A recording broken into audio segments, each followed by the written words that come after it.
Okay,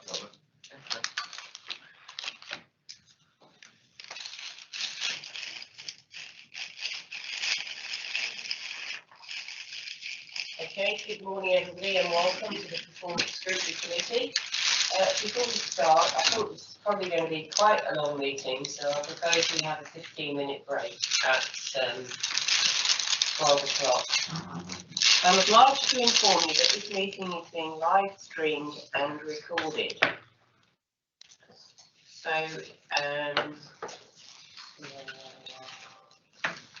should we just get everyone to introduce themselves, or I think everybody's here actually, aren't they? Yeah.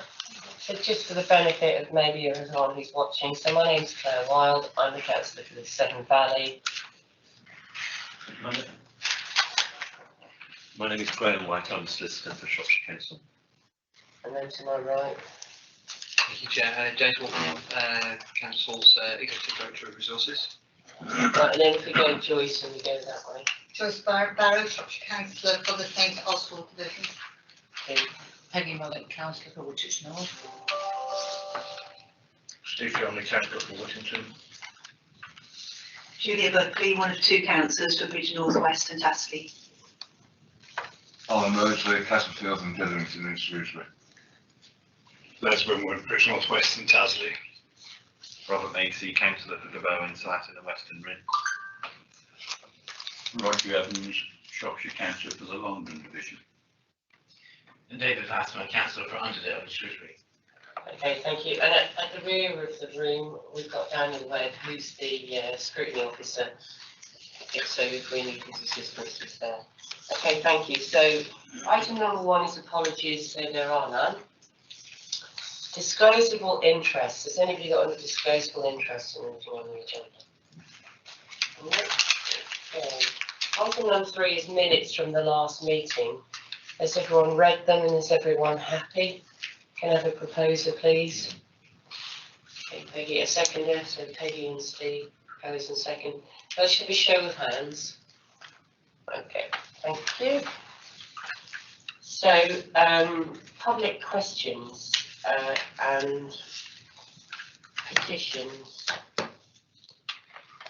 No public questions have been submitted. So my understanding is it's at this point that we look at the 20-mile-an-hour petition. And we've got 2 speakers on this who are joining us remotely, Chris Lemon and Angela Warren. And hopefully we've got Steve Brown. Is he joining us as well? He's there as well. Okie dokie. And got Julian Dean here as well. And Tony, I don't think you're involved in this, Tony. Okay. So Julian Dean's there as well. So are you, who's speaking first, Chris or Angela? I'm speaking first, Chair. Right, okay, thank you, Chris. So if you'd like to start, your 2.5 minutes, thank you. Thank you, Chair. As a way of introduction, I know that 20's Plenty has turned up as motions at Shropshire Council before, but I will just run briefly through what 20's Plenty is. It's a not-for-profit with 500 local groups campaigning to make cities, towns and villages better places to be. It campaigns for a speed limit of 20 miles an hour to be normal on residential streets. Most of the UK's largest cities have adopted 20 miles an hour for their residential streets. Wales is about to implement a 20 mile per hour national default for residential streets. And the General Assembly of the United Nations endorses 20 miles an hour or 30 kilometres per hour where people mix with motor vehicles unless strong evidence exists that higher speeds are safe. The petition being presented today came out of the Active Travel Week organised by Jeremy Tudor, who's a teacher at the Priory School last year. The Priory ran a consultation with parents and students early last year, which led them to conclude that the current infrastructure for pedestrians and cyclists around the school, and by extension that for the adjacent Meal Secondary and Radbrook Primary, are currently not adequate. The volume and speeds of the motor vehicles on the roads that their students are travelling along gave rise to serious concerns regarding the implications on children's health and safety. and we will hear from primary parent Angela, who's just appeared on my screen, about what happens in those circumstances in a moment. We know from a public meeting held in Radbrook late last year that there is enormous concern about speeds on our roads and that there is support for the 20s Plenty campaign. That meeting was attended by councillors who are here today, people from all the schools, and by our local MP, who tweeted the banner we had in the hall afterwards, which we think shows a degree of implicit support for the 20s Plenty campaign. We know that concerns about speeds on residential streets aren't limited to Radbrook or even limited to Shrewsbury. In my day job, I drive trains for West Midlands Railways, and I was looking down on Sheffield High Street from the viaduct of the station there yesterday, and I could see a line of wheelie bins with 20s Plenty stickers all down the high street there. So I think this is a county-wide initiative and concern. And I commend this petition to the committee, and I'd like to introduce Angela Warren now as the next speaker. Okay. Well, Hello. that's exactly the right time. Hi, Angela. Hello. Yeah, basically I'm backing this campaign after my son Joe was knocked off his bike by a car coming home from school one evening. Luckily he didn't have any long-term injuries, but he was in a cast for a couple of weeks. My aim is to try and get road safety, bike safety, pedestrian safety, and basically I think the 20s Plenty around residential areas would be a huge asset to everybody. We need to make sure that people are safe, students are safe, young children, adults, everybody. Yeah, hopefully that nothing will happen again and no serious injuries or fatalities will happen. Okay, thank you very much indeed, Angela. Julian, would you like to say anything at this point? Thank you very much for the invitation to do that. I'll just update the committee on the work that's gone on in Shropshire Council. As people probably know, we had a task and finish group which was looking at this issue.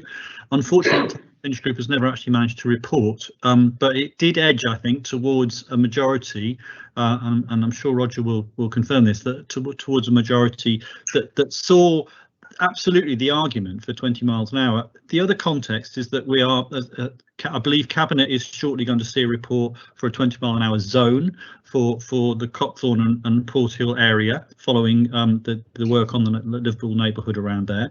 The evidence for Radbrook in terms of Bank Farm Road, for example, is that that also could end up going into a zone. And this sort of creep of 20 miles an hour by zone decisions is really, really inefficient. When what we know from other places is that a 20 mile an hour area wide scheme, actually it's cheaper. It doesn't require the same levels of infrastructure change. It requires the signing, and then it requires some enforcement, but actually it will result in change. I was looking this morning at the ROSPA, the report, Royal Society for the Prevention of Accidents, on this, talking about international experience, but also experience in this country in some cities where it has resulted in a reduction in accidents. And just one fact about the accidents: it's not that there will be no accidents. We know that drivers sometimes do silly things. The point is that when they do those silly things at 20 miles an hour, the result is so much less serious than it is at 30 miles an hour or any speed higher than that. That's the point. And so it completely changes the atmosphere of an area.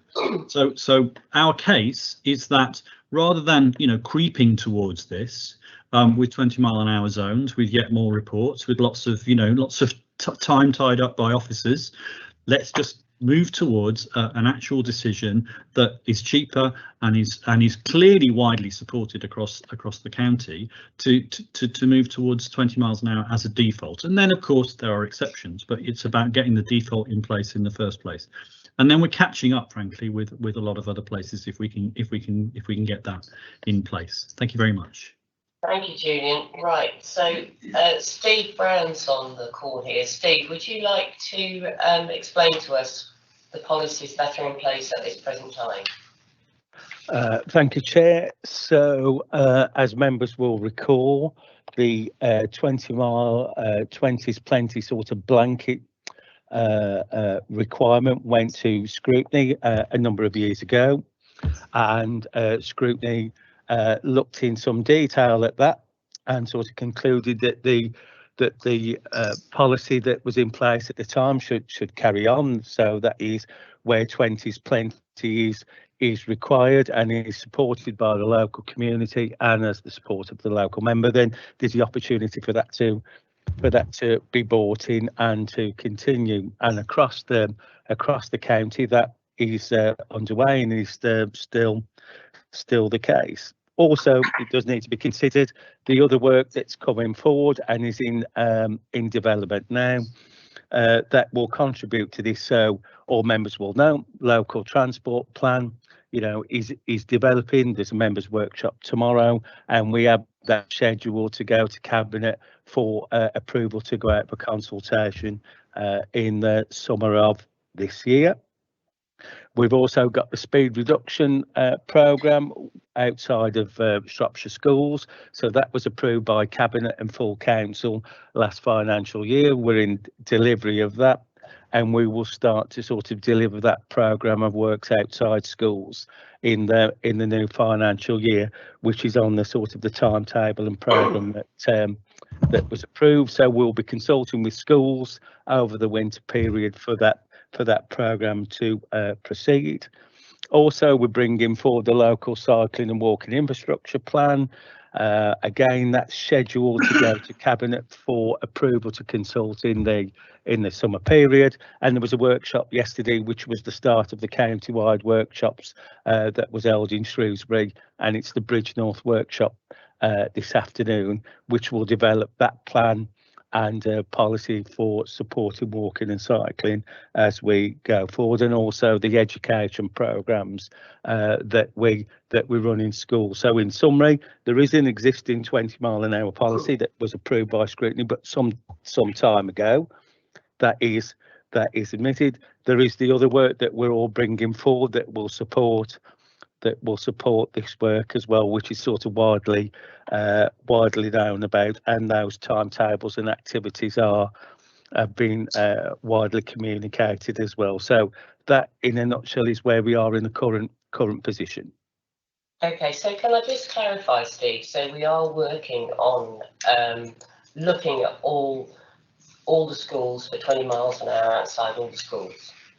We are, so we will have a programme of work and activities outside of schools and their required area to slow traffic down as Cabinet and full council mandated. It will be a programme over a few years. We've got a budget set aside to undertake that work, and we'll be rolling that out over the next few years. Obviously, not all schools will be able to receive that because of geographical locations or where they're based, in the context of where they're based on sort of roads, but the majority of schools will, as was sort of Cabinets and full council's requirement for that work. Okay, thank you, Steve. Right, committee, Roger. Thank you, Chairman. As Julian stated, Scrutiny set up a task and finish group, which has gone into the long grass. I'd use the phrase, been kicked into the long grass. It hasn't met. It has not met since the last May elections. I don't know where we are. Let's not confuse the 20-mile-an-hour outside schools with what is being asked here. 20-mile-an-hour schools was passed by council, and it took 2 years, I think, before anything else happened. Even though it was unanimous at council about 20-mile-an-hour outside schools, it took 2 years for a protocol to come forward to start measuring the speed outside schools, and there's going to be 3 years before that is implemented. Put that to one side. We're interested in 20-mile-an-hour area speed limits.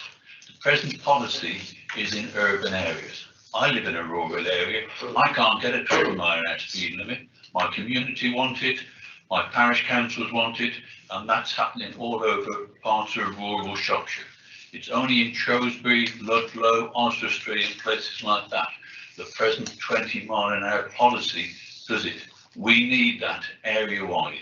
If there is an estate or something like this and the community wants it, we should be able to put it in. I'm being told, and we were told, that it's going to be very costly to implement. It's a heck. put a speed limit in and we tell West Mercia that we want it enforced. Because it is a West Mercia decision not to enforce 20-mile-an-hour speed limits. We don't need humps in the road to put it in. We need to emphasise to drivers, and it's mainly local people who do the speeding. We get that statistically, and we're told very often about it. We need the local people to really understand 20 is plenty. I was at a meeting last night of Millbrace residents. I was invited there by their local councillor, Burley Bendrick, and there were quite a number of residents there as a follow-up to the meeting that was referred to by the proposer of the petition, talked about it there, and they asked to emphasise that they want it now. They want 20-mile-an-hour area speed limits put in for different areas around there. We want it, we need it. I'm unhappy that the Task and Finish group has not met. We need to push it forward, and I'm not sure where we can take it from here today, but at the very least, we want this Task and Finish group to be put back together and to start meet. I would like to send a note to Cabinet to say that we want the policy re-examined and to encompass all of Shropshire, where communities want it and the local members support it, and of course the parish council supports it. Thank you, Chairman. Thank you. Can I just say, Roger, I agree with you about rural areas. A lot of my area would love a 20-mile-an-hour speed limit. But the problem I think we all have across the whole of the county is that we've got one local policeman and 2 CSOs for about 3,000 square miles. So we can't do this without the engagement of the police, and also, as you say, it's usually local people who speed. And I think a lot of things boil down to education. You know, perhaps in schools as well, you know, we do have to educate the kids and the parents about, you know, how dangerous it is to drive over 20 miles an hour around schools. You know, people, you've seen it yourself when you were at schools, you know, everyone's rushing to get their kids to the front door. I mean, they're driving cars instead of walking, which doesn't help. So there's loads of cars, kids struggle to get in and out. So it's not an ideal solution. And whatever we do, we can't do it without police enforcing it, and that isn't going to happen, I don't think. So I've got David next, but I was just going to ask Joyce about the Task and Finish group. It was your Task and Finish group, wasn't it? I've got your hand. Yes, it was, and it was very good. Mr. Whiteleg actually put a report in to the Task and Finish group, and I think I picked him up at that point because he actually quoted information that wasn't accurate. I think Charlie was on it for Labour. We didn't finish it. We got to a point where we had Mr. Whiteleg in, and he talked about it. Daniel might be able to remember what exactly the recommendations were at the time, if there were any, but we didn't conclude it because we had another meeting to go, and I think coronavirus, etc., got in the way of that. Yeah, and can I just ask, I mean, were the police involved? Did the police come to the meeting? I think we did invite them, but I don't think they did come, did they, Daniel? If I can just ask Daniel. Roger's saying they did. Was that the last meeting then? If I can, Chairman, they came to some of the meetings, the initial meeting and some of the others, and also the group who run the community speed van. I forget their name. They actually came to it as well. Yeah, because I do think that you have to have police buy-in, and currently there aren't the numbers of police to carry out hardly any enforcement at all. No, I think my own parish council got fed up of trying to get police to come out and with speed guns, and what they did in the end, they got money from the police to actually put a bad sign up, which is up now, and actually that's very successful. It does actually work. Yeah. Okay, Joyce. Yeah. So Roger, I'm gonna go to David now because he's had his hand up, and then I've got Julia. David. Thanks. I think this illustrates the breakdown of the scrutiny process, because basically we've had a policy, we've had Task and Finish group, and it has not reported. And I think that you know, we need to, I know that the leader is re-examining, coming forward with proposals for scrutiny, but I do think the fact that this task of the finished group hasn't reported is, you know, real condemnation of the whole scrutiny process. Secondly, I'd just like to say you're getting cart before the horse in some senses, because we need to have a 20-mile-per-hour speed limit agreed across all residential roads. And then we can talk about issues to do with enforcement, to do with education. But we've got to start somewhere, and we cannot, you know, saying that because we can't get the police enforcing this all the time is not an excuse for not actually going forward and implementing a 20-mile-per-hour speed limit. So I think what I would like to propose, I think, is that we kind of reform the task and finish group and get a report to the next meeting of our committee, and then we can then take forward a recommendation to cabinet, report to cabinet. Okay, thank you, David. Julia. Well, just to start by saying I would support the idea that we should resurrect that group and finish that important work that was started. I just wanted to talk about speeding. It's the #1 concern in Bridge North. The Town Council could choose 3 priorities for the local police team to focus on, and speeding was #1. A couple of months ago, a speeding vehicle smashed into a bungalow where a 90-year-old woman narrowly survived. So it's a really big concern for us. That's amongst residents and the Town Council. And I want to talk about resourcing, because if the community are as engaged as we're hearing, then they can work alongside the police. So before I came here this morning, I set up a group who are being trained on speed watch to use the speed guns to uphold the current speed limit, which is 30 miles an hour outside our schools. So we've now got 6 volunteers who are running that to ensure that the cars are not doing 40 and 50. So I'm really confident that with the level of support across the county, that more volunteers will come forward to help the police in upholding that limit. And then the last thing is to say, I'm really pleased to hear that the schoolwork is going ahead, Steve.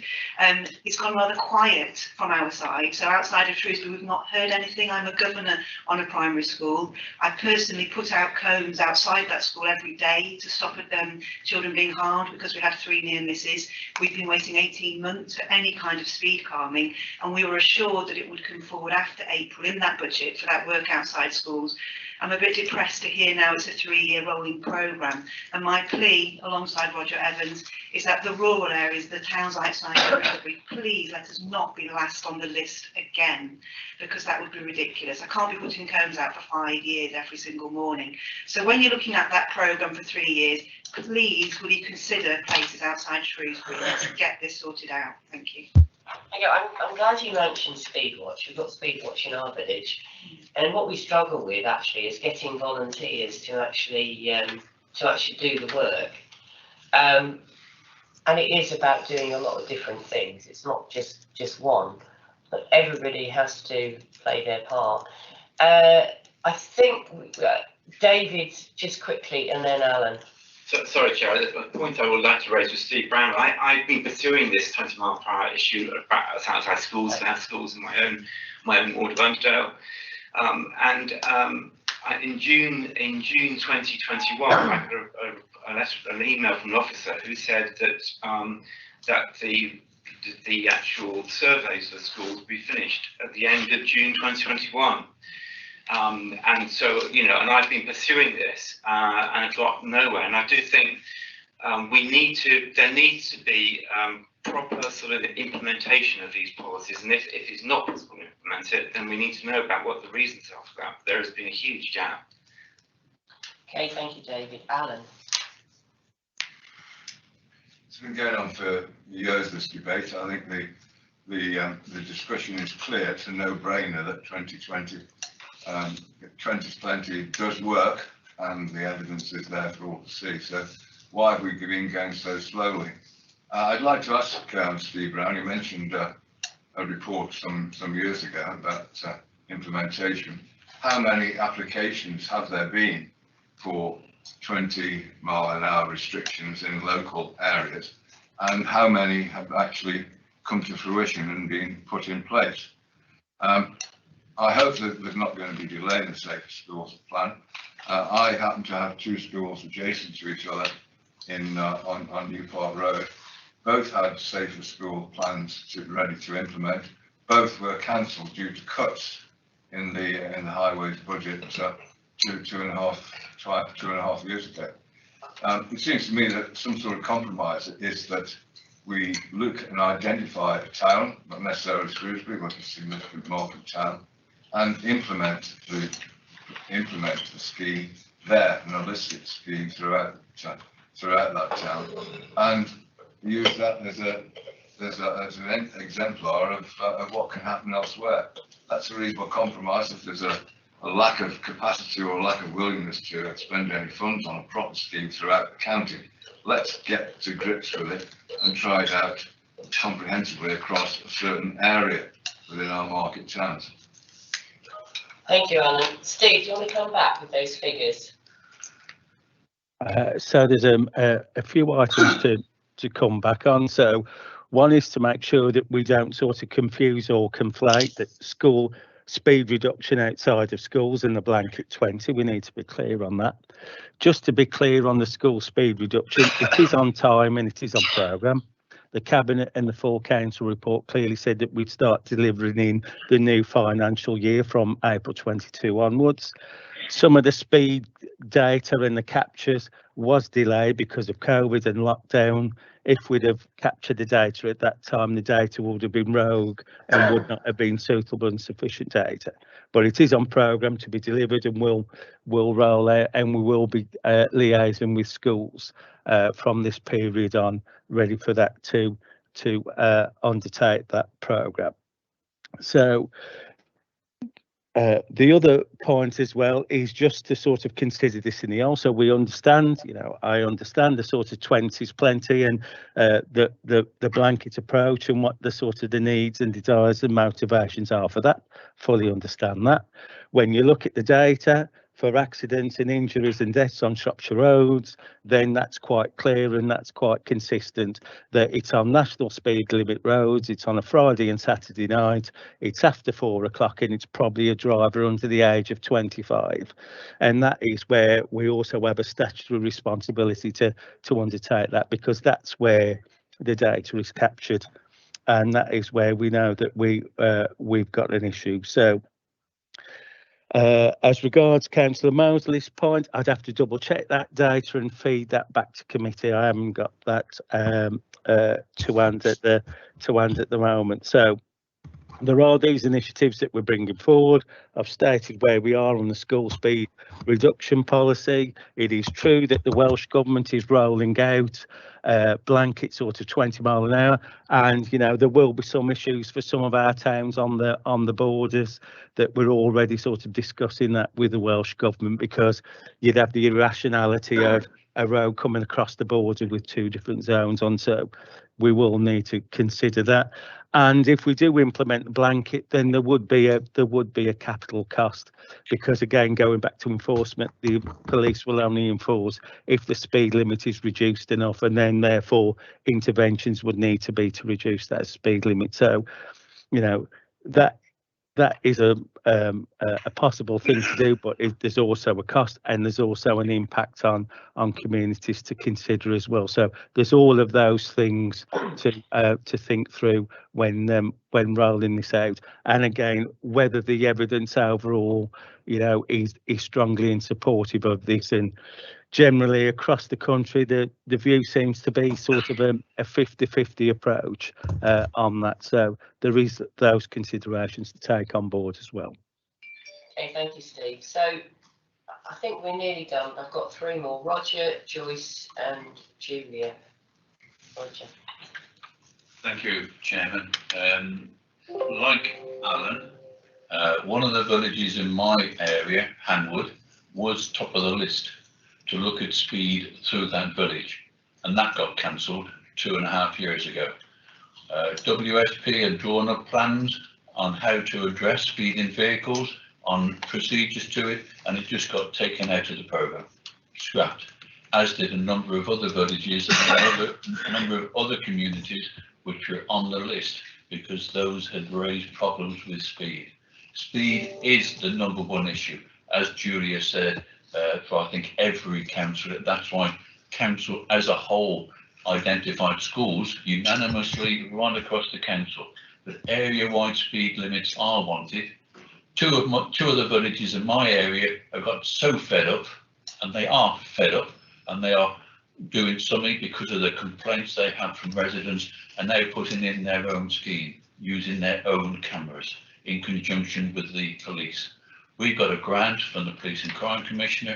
I've talked to the Deputy Chief Constable, and it's the first in the West Mercia, and we're in the process of doing it, and we will be launching it in the next few months, where anybody going through Hanwood, Pontypridd and Minsterley who are speeding over the 30, because that's all we can do at present, will be photographed and action will be taken, because that information will be passed to the police as photographic evidence, and they have promised they will follow it up. So yes, we are fed up with inaction from Shropshire Council in taking the concerns of the community forward. We've started to do something to use the present 30 mile an hour, but we also want 20 mile an hour on some of the estate roads and the estates, because all the communities want it, and it's got to be known and become known throughout Shropshire that if you go off the main roads, you're entering a 20 mile an hour speed limit and you will reduce your speed. And I use the word will reduce your speed. Okay, thanks Roger. Joyce. Thank you. I'd like to quote a piece that was in the Hampshire Chronicle a couple of years ago when they actually tried to put this into place. And it says 20 proves not to be plenty after pilot scheme sees speeds up in some area. And it goes on to say that police weren't enforcing it. And what they actually found is after they did the speed limit, that then the cars were speeding up, not in all areas, but in a number of areas of Winchester, the speeds were even higher, but they weren't enforcing it. And the county councillors at the time did say that they thought it was a waste of time because it wasn't being enforced. So I think it is a police issue. And I also think that we also look at every area in its own realm. I mean, my area is different to your area. So, yeah, thank you. Julia. I want to come back to the starting point, which is the idea that this is a more efficient way of achieving that reduction, and therefore it's cost efficient. So if one-off schemes were cancelled because of budgetary pressures, then I think we need to be listening to the suggestion today that this is a cost efficient way of solving that problem. And just to follow up Councillor Mosey's suggestion that by running a pilot in a town outside of Shrewsbury, we could actually get that data, couldn't we? We could see how much it costs, how much we save, and whether it works. And I can just think of the perfect town, which is often forgotten out in the southeast of the county. And I'm sure that Councillor Wynne would join me in proposing Bridgnorth be the first town for the pilot. And I think it would be a great way forward to test if this actually works and saves us some money. Thank you. Okay, thank you. So I'm going to propose, because this sort of has been suggested, that we actually start afresh with a new task and finish group, Joyce's task and finish group that she had before. I do think though that perhaps a suggestion to you would be that we're always putting strips on the road, speed strips on the road, and that actually we use proper data rather than, I think it has to be factually based. So if we could use proper data when you look at it. And also, if you get the police involved as well, so that we can come up with some solutions instead of, it just getting passed round and round and round. Because that's what we want. We want buy-in from everybody, and trying to get some solutions. But it's got to be factually based. If what you had last time wasn't factual information. Okay. Alan. If that's going to be an amendment, I'd like to propose. If that's going to be a motion, I'd like to propose an amendment to that, in that running alongside the work of the task and finish group, which will be ongoing, and I think we're examining data that's already out there, as it were, and conclusions that have already been made in various areas. Alongside that, we do actually, as I suggested earlier, run a trial of a comprehensive scheme in, as Julia suggests, Bridgnorth. And try it out. So we go along with the task and finish resitting, and in a sense that task and finish group should use as its on an experimental trial basis the comprehensive scheme that we'll implement in Bridgnorth to test the to test out the workings of it and the efficacy of it actually in practice in Shropshire. Okay, thank you for that one, Alan. You know, my own view on that is that actually, and we'll come to this a little bit later, that you can't just make decisions without a factually based report. That's the starting point. So I think we need to collect the information. So have you got, I presume you've got a seconder for your... Well, I'm looking Yeah, at Julia's going to second. So, Could I just make a comment? yeah, Which has 20-mile-an-hour signs as you come into the town centre. It might be an idea to actually run an experiment there, just to see how many people do actually keep to 20 mile an hour. and I'm sure the council have probably got data, which is what I was saying to Joyce, that we need to use the data we've got and come up with whoever's going to end up with the first scheme. They should have the highest speeds wherever that is in the county, and then it's done fairly, I think. Roger. Thank you, Chairman. I noticed that we're doing the petition on area-wide speed limits, Bridge North, okay, but also the area where the petitioner lives, but also what about a rural area, a rural estate? I can think of many in my area, maybe others can as well. 1, 2, and I would propose that we actually start that now and get a task and finish group. Whether that needs a proposal to go to Cabinet for them to agree the finances for it or not, then we make a proposal to Cabinet that we want pilots to begin next week. I know that can't be done, but I'm saying we want pilots done now, plus that we can sort out a task and finish group via Joyce's committee to start doing it. But let's show that we are doing something, and we do take notice of petitions like this, because I think if that petition went throughout Shropshire, I think everybody would virtually sign it. Okay, thank you. So we have got proposal on the table. Rob Macy wants to say something. My only David thing Basmore was, and Les. Having grown up on the same road as one of the petitioners on the screen by chance, it turns out. I think from my point of view, if we're going to re-establish the task and finish group, is it not the case of you give them the remit, taking the points that were made earlier, to set a timeline of when they want to report back? And one of those first considerations within the task and finish group is whether any trials should be set up that will help gather the data that we're all talking about. Because as members, you say, I want to make a decision based on facts. I'm just thinking if we ask the task and finish group to consider those two things within it, that will set out for everybody how it's going to move forward and what data we need to collect, and then we can set about doing so. Does that make sense? And then that takes on board the rural areas. Yeah. So, okay, thank you. You're going to have to wait till the others have had a chance, Roger. So I've got David Basmore and then Les. Yeah, thanks, Chair. I hope that this is not an exercise in which we're delaying the resolution of this. So I think very much I support Rob Macy in terms of saying that it should be based, the task and finish group should be a continuation of the existing one, I think, and that the results of whatever conclusions they came to should be used, and that they actually decide how they're going to deal with data. I mean, there is an enormous amount of data available. I'm sure Professor Whitelake would be willing to come along and produce a lot of data, because Shropshire is no different from many other places. So I would like, could we not get this task group to report quite quickly? Because I do think there's danger of this kind of dragging on, and we don't get a resolution. Maybe not the next meeting, but maybe the meeting after the next one. Okay, so hold on. I've got Daniel at the back. Daniel, you want to say something?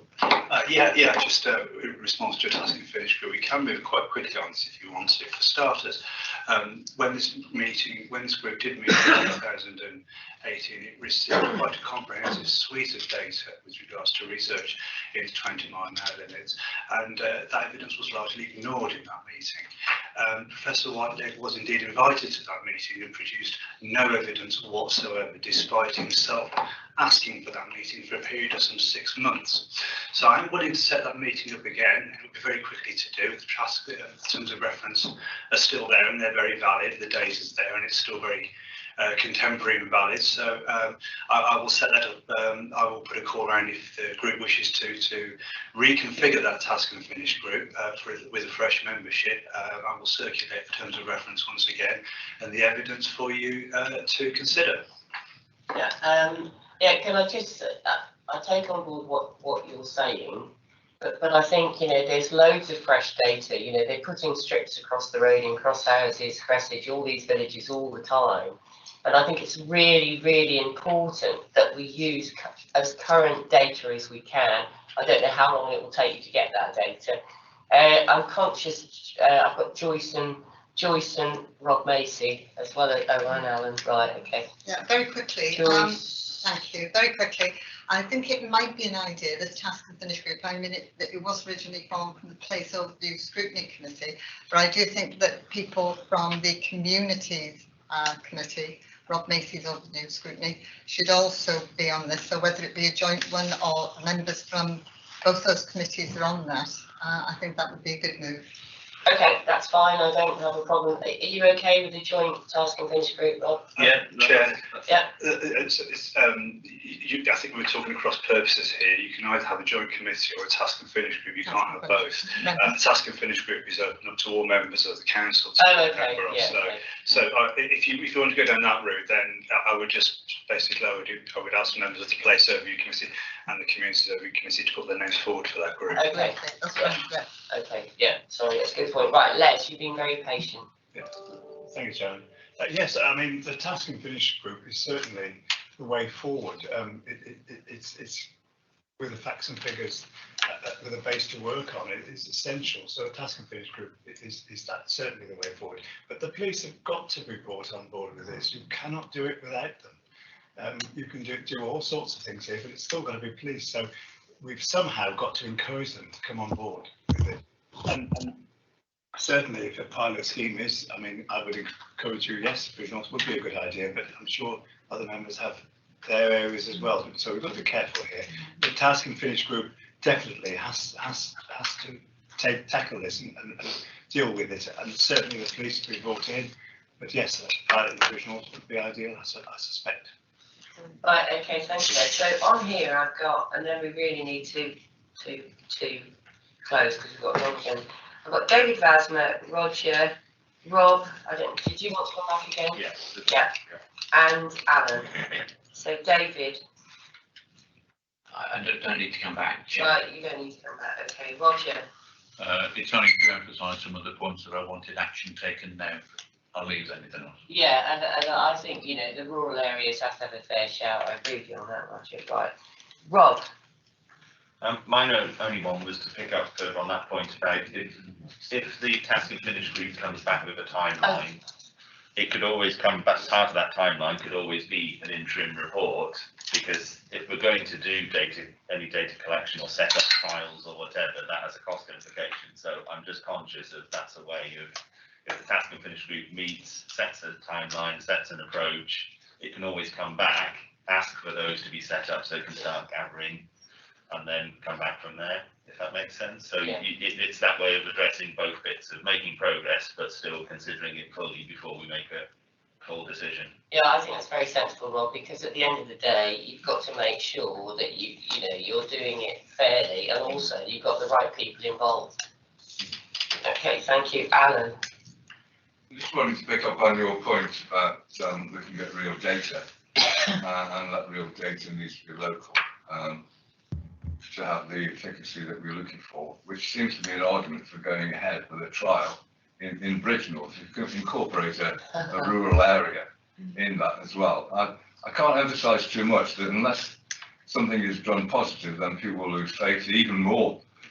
They'll lose faith in our commitment. And so trying it out, we'll get an idea of the attitude of the police, we'll get an idea of the cost, we'll have an idea about what infrastructure changes are needed and what work best, and we'll have a ready-made scheme that we can take out throughout the county if it works, and we'll see that from actually trying it out, and we'll never know until we actually try it out and get our officers working on a scheme in one area, and hopefully that can, as I said, be the exemplar for the rest of the county. So I would advocate going ahead with whatever we do with the task and finish group, that needs to sit again in whatever guise and with whatever personnel might change on it. But we do need to get to grips with actually doing something about it in a significant way. Right, Roger, very quickly. Yeah, only a quick one, Chairman, and it's to about the finance to set up any to obtain data. Have we got the facility to actually ask for that? Has the task and finish group have the ability to ask for that, or do we need to just send a note to the officers and ask them to do it? I'm looking at budgets. Yeah, okay, so what my suggestion really was, Roger, in all this, and Rob Macy's suggestion, I think, was the best, that actually if you want an interim report to come back quite quickly, that's one of the things that the group should look at. What data has Shropshire Council actually got, and they will have quite a lot of data. What additional data do they need in order for you to make an informed decision? So that should absolutely come back. So, Alan, are you happy that we refer this back to the task and finish group? Well, yeah, but I think that the amendment I made was that we also look to introducing a trial scheme throughout the Bridgnorth area, potentially also a trial scheme in a more rural community, right, to run alongside the task and finish group's work. I think we got all the data we need, and we need some in many respects. It's national statistics. We know what's happening in Wales and Westminster and Brighton and whatever. They're not stupid. There must be something behind it. Let's find out how it works out in Shropshire. Okay, so you've got a seconder. Julia's presumably seconding you. So everybody in favour of Alan's proposal?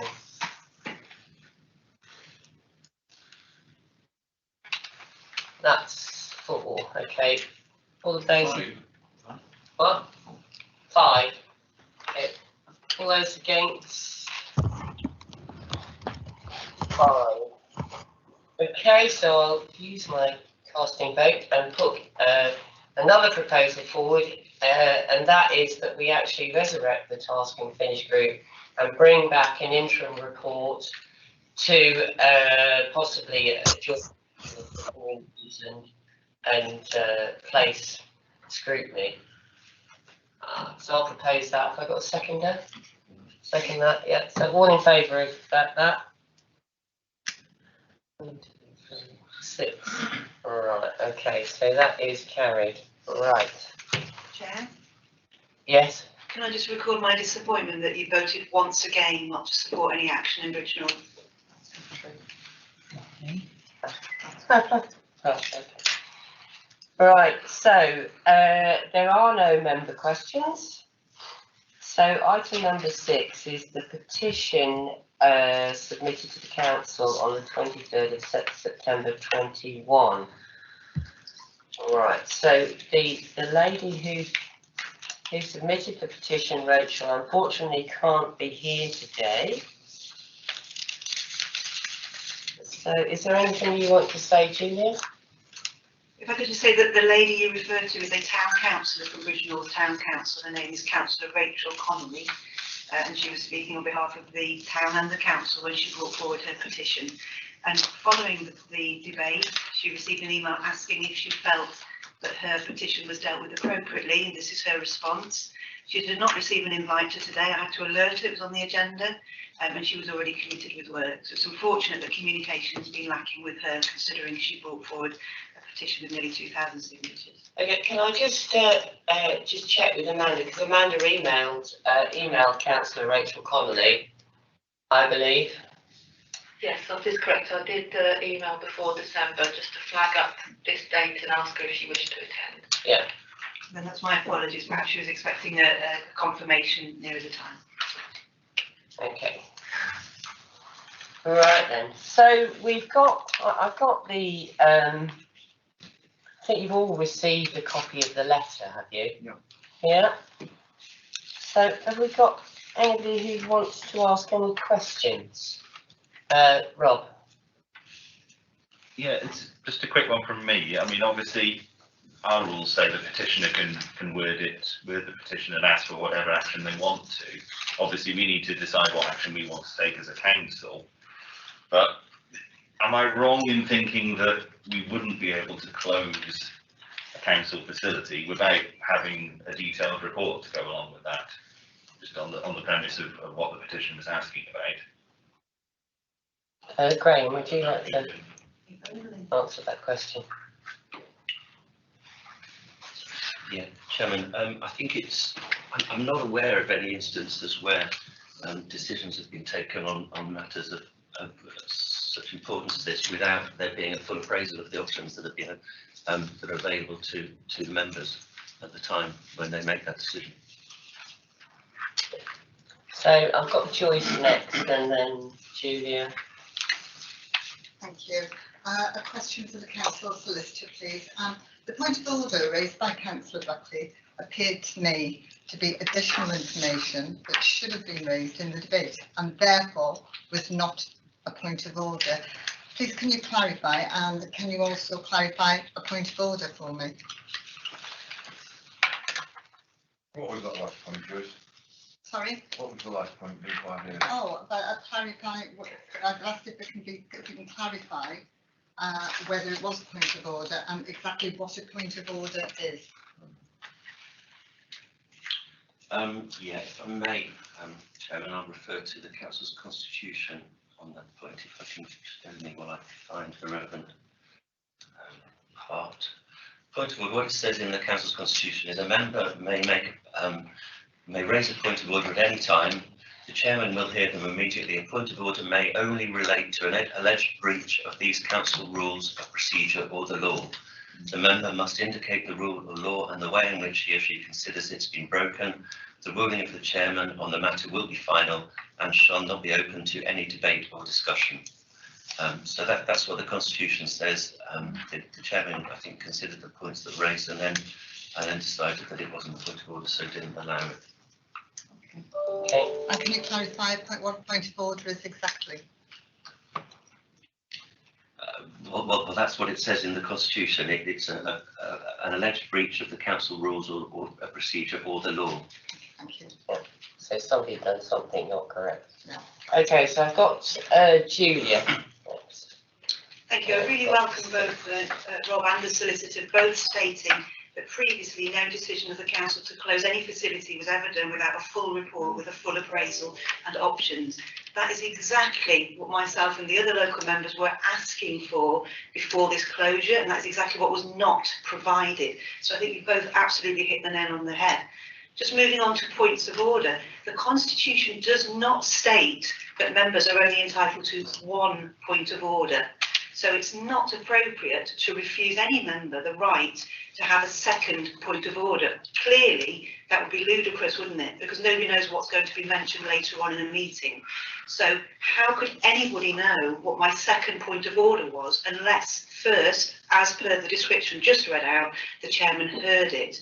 My first point, if you recall, was providing evidence that information was incorrect because we were being told it was a temporary closure, whereas I had evidence in my hand which proved it was a permanent closure. My second point, if I had ever been allowed to express it, was regarding the fact that there is more than one site for discussion, and we were being told that the salt barn had to close for health and safety measures, and it was implied that this referred to all the sites, i.e. the depots. The highways depot is a separate building to the salt barn, and there were no health and safety breaches, and this is the point I wished to make. And following the meeting, a freedom of information request was put in, the response to which proved categorically there were no health and safety concerns at the two depots, which meant the only reason we were given for closure was factually incorrect. As a member, it is my right to provide information that proves what we are being told was factually incorrect.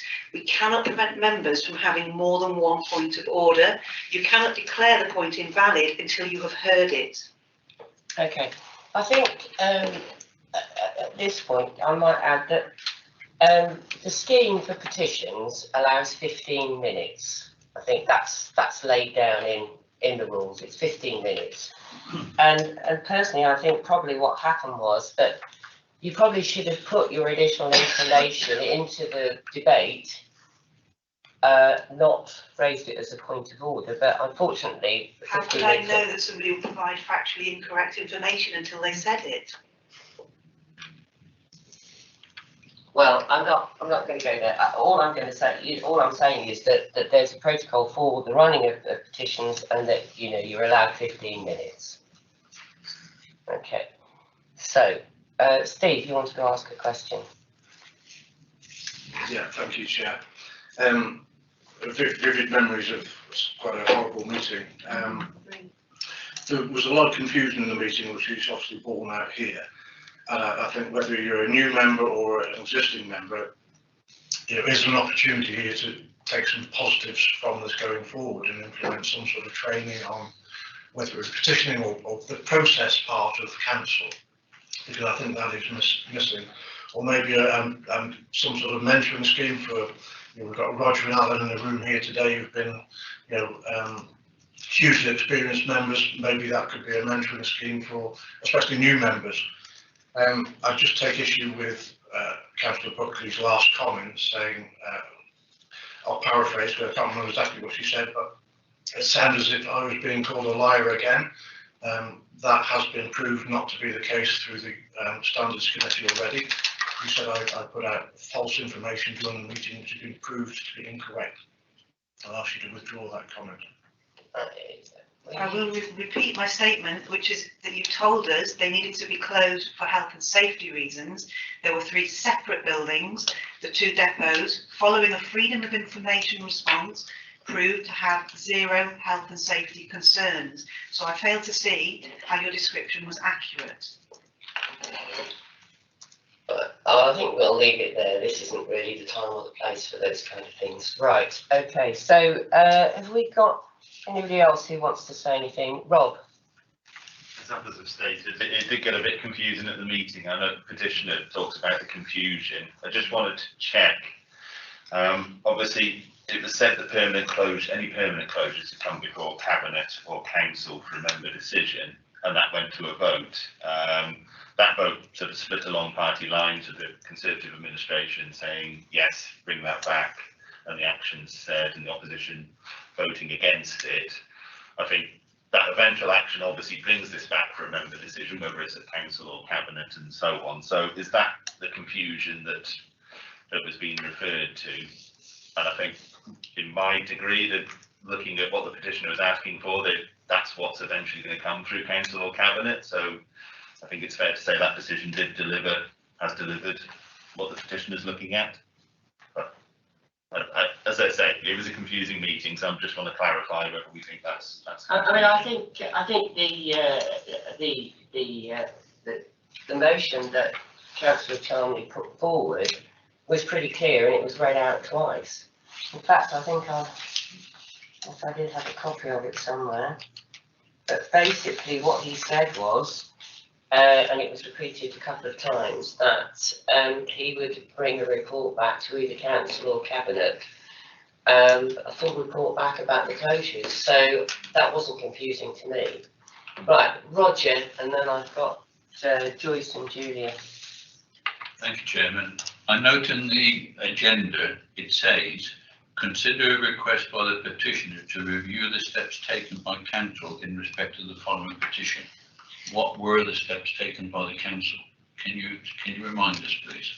The steps taken by the Council, as far as I'm aware, were actually to say that they would come back with a report and take it to either Council or Cabinet. But that was what was agreed. So where is that report? When is it coming back to Council? Are you aware? Because you obviously are aware it was on the agenda today. So have you asked when that report is going to happen? Take place? No, I wasn't asked to do that. I was just asked to look at the petition. Graham. Yeah, Chairman, I have asked the question. I haven't got the answer yet. I was chasing it again yesterday, but I've not got the answer. I'm just looking through my emails to see if anything had come in this morning. It hasn't, unfortunately, but I was hoping to be able to share that with you today. So the question has been asked, right? So if I can, Chairman, thank you, Graham, for doing that work. And it says here, asked to consider whether closing and selling off of the depots is in the interest of local residents and quality of service. Have we any input into that decision? Because we are asked to review the steps taken. So we're unaware what the steps taken at present by the council, because they have not told the scrutiny committee, even though it was on the agenda, and this was in September. So it's 6 months, 7 months, 8 months since September. 5 months since that decision was taken. Obviously, council haven't done anything yet. So do we want to review the actions taken by the council? I'm disappointed that a petitioner can bring this to the council, ask for it to be reviewed, and even the scrutiny committee can't obtain from the council where we are with it. Right, okay, so I've got, we've got Joyce next, Yes, and then Julia. I just want to ask, just for clarification, are amendments actually allowed to petitions? Thank you, Chair. Sorry, yes, again, I go back to the petition scheme. It's a slightly different process for normal debates that are held in council, because it does say, the petition scheme does say that the organiser will be given 5 minutes to present the petition, and then it will be discussed by councillors for a maximum of 15 minutes. The council will then decide how to respond to the petition. And it's the precedent is that the portfolio holder will put forward a proposal, which is what happened in this case, and then it's voted on, which again, it's happened in this case. The petition scheme also indicates that, and again, I'll read it out, and Chairman, stop me if you want me to stop. It says, in how the council will respond to petitions, it says our response will depend on what the petition asks for and how many people have signed it, but may include one or more of the following: taking the action requested in the petition, considering the petition at a council meeting, holding an inquiry into the matter, undertaking research into the matter, holding a public meeting, holding a consultation, holding a meeting with petitioners, referring the petition for consideration by the Council's Overview and Scrutiny Committee, calling a referendum, or writing to the petition organisers setting out our views about the request in the petition. The proposal was that there would be some research, and then it would be put before councillors again for a decision. That's what was voted on. Regardless of what it says in the petition, or what is requested in the petition, it's still the council which will determine how they will deal with it. Just because it says that the council's requested to do a particular thing doesn't commit the council just to voting on that and not having any other options available to them. Thank you. Right, so Julia, you wanted to... Yeah, 2 points. I think the main confusion is exactly that the petitioner was asking council to vote on it before a closure is implemented, and what the proposal from the cabinet came forward was that first it should be closed and then a report should come to cabinet. So that was the nature of the confusion, that the answer didn't fit the question, and when the petitioner is asked if they're satisfied, that's why she's clearly not.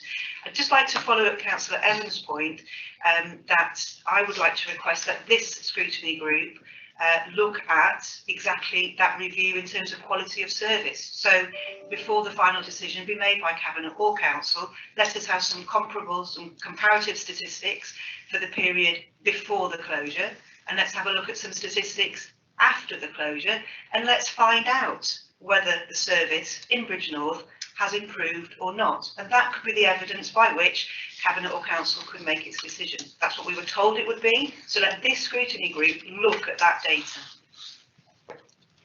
Right, thank you, Julia. Right, so I'm just going to recap a little bit. So the petitioner asked members to take a vote on whether the proposed closure should go ahead or not. Clearly, a petitioner can't ask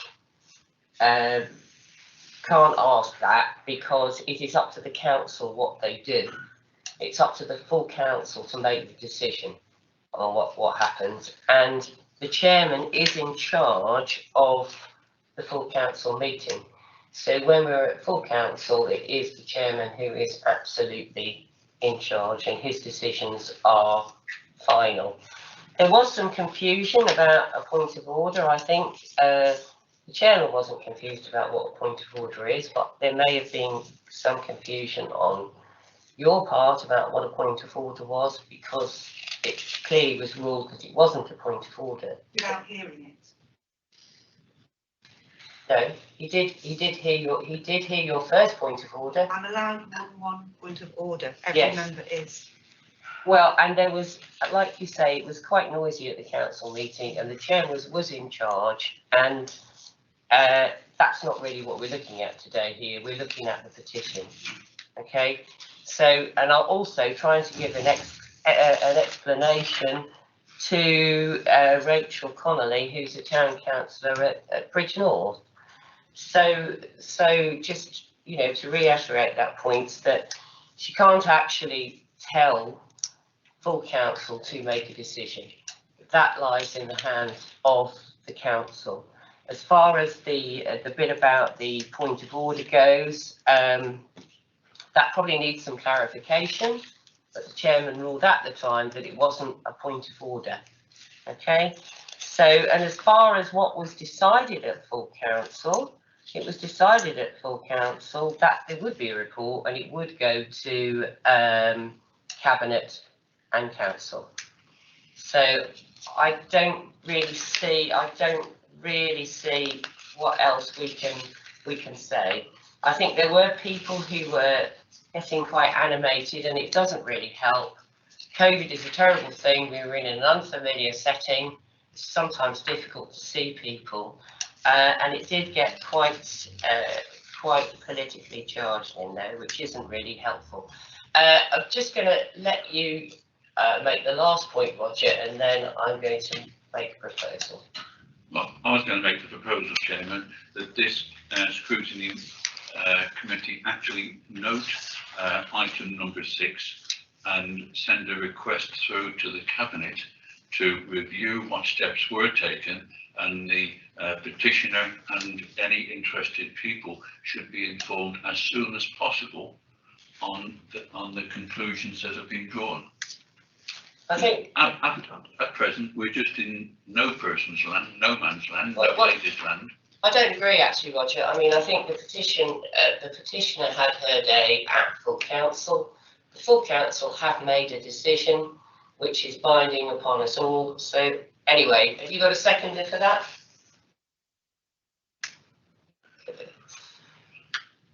Three. Okay, all those against? Well, sorry, Chairman, you asked the seconder.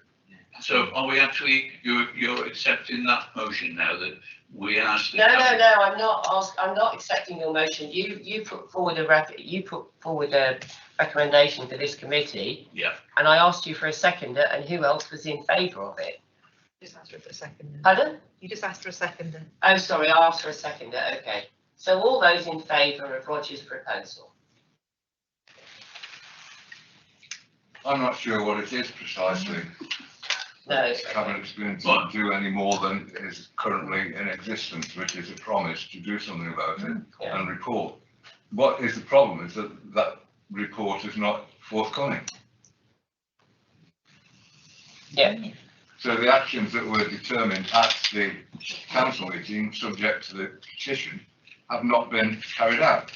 And did you say, Graham, that you've asked and can't get any response? Can I just say, hold on, can I just say, Roger, I didn't want to say when it was being live streamed, but Dean Carroll's had a very close family bereavement. Otherwise, he would have been here today, and he probably would have given you some answers. So in those circumstances, you know, I just think you need to leave that one. Sorry for the record, Chairman. I would just say then that this scrutiny committee is disappointed that the petitioner has not yet been informed of what the council is taking, of the actions the council is taking as a result of their petition. Right. I'm concerned that the council hasn't been informed. Yeah. Apart from the petitioner. But hold on, have we got questions on what Roger's proposing? Only the chairman, when I was on holiday for the meeting, so I missed all the fun. But I think surely when I came back, I did ask immediately what the outcome was, and it was that a report come back to full council for a decision to be made. In other words, it hasn't been closed. Yeah. So what is wrong with that? And we're waiting for that report now. So why is this fuss going forward? We're waiting for this report before a decision is made. Yeah, okay, thank you, that's right. Rob and then Joyce. I was only asking because this proposal sort of sets out that there was a timeline attached. Looking at the minutes, it says in There's due not. course. No. So I'm kind of a bit with Les of if that's the recommended action and Cabinet and Council are working on fulfilling that, then, you know, I can't see by adding something in an artificial that we're disappointed hasn't come already when there wasn't a timeline. Seems a bit strange. But. Okay, thank you. Joyce, did you want to? Yes, I wanted to say that you've got to remember that, you know, the council staff are all under pressure at the moment. We're missing staff members. And I suspect that had we not been in the position we're in now, that report would have been forthcoming. There is going to be delays in anything that the council is doing at the moment, purely because of the conditions they're working under. Thank you. Thank you, Joyce. Right, we have got a proposal here. So I'll let Julia speak and then I think we need to. Yeah, just to endorse, of course, we understand about the staffing situation and we weren't aware of Councillor Carroll's situation. But I think what was missing last time and what is really required this time, whenever that report comes forward, is that data showing the impact of closure. It states in her request whether it's in the interest of residents and quality of service. So I think that there could be patience around the timescale, as long as when the report comes forward, we are provided with the statistics which prove what the level of service was before closure and what it is post-closure. If that had been provided in the very first instance for the temporary closure, there'd have been very little grounds for any objection. So I really would like that to be noted. I don't know if that needs to be a proposal. That's the missing element. And if that is in the future report, I think it would go a long way to satisfy members on all sides. Yeah, I think as well, obviously, I have confidence in the ability of our officers, and I am sure that they wouldn't do a report without taking into consideration those facts. And so I think it is a bit demeaning to the staff to tell them how to do their report. So I would be voting against that because, as I say, we have to let the staff do their job. So Roger, have you got another proposal or not? I think that sums it up, Chair, where I said that this scrutiny committee is disappointed that the petitioner has contacted the scrutiny committee because no reply has not yet been received. Right, so you've got Julia seconding that, is that right? So all of those in favour of Roger's proposal? 3. All those against? Right, everybody else. Okay, so what I'm going to say is that having reviewed the steps taken by the Council in relation to the petition, the Performance Management Scrutiny Committee is satisfied that the petition was considered in accordance with the Council's petition scheme, and any decision with regard to the future of the depots will be brought forward before members for consideration with a full appraisal of all options available. Do I have a seconder? Could I, it's been mentioned that there was no timeline in the original motion and decision. Should we not put in a timeline into that? A deadline for that report to be forthcoming? No. Rob? My only thing is we'd be amending a full council decision Yeah. at that point.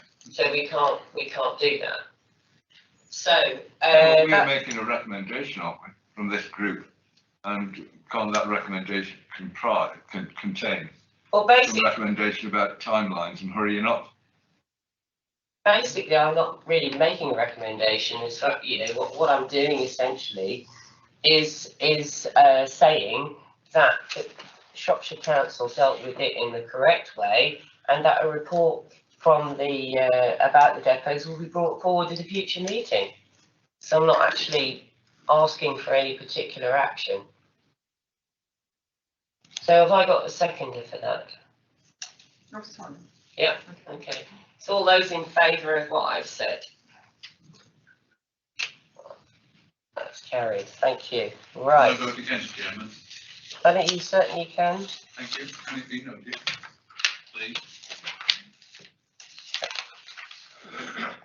Okay, so item number 7 the review of blue badge arrangements.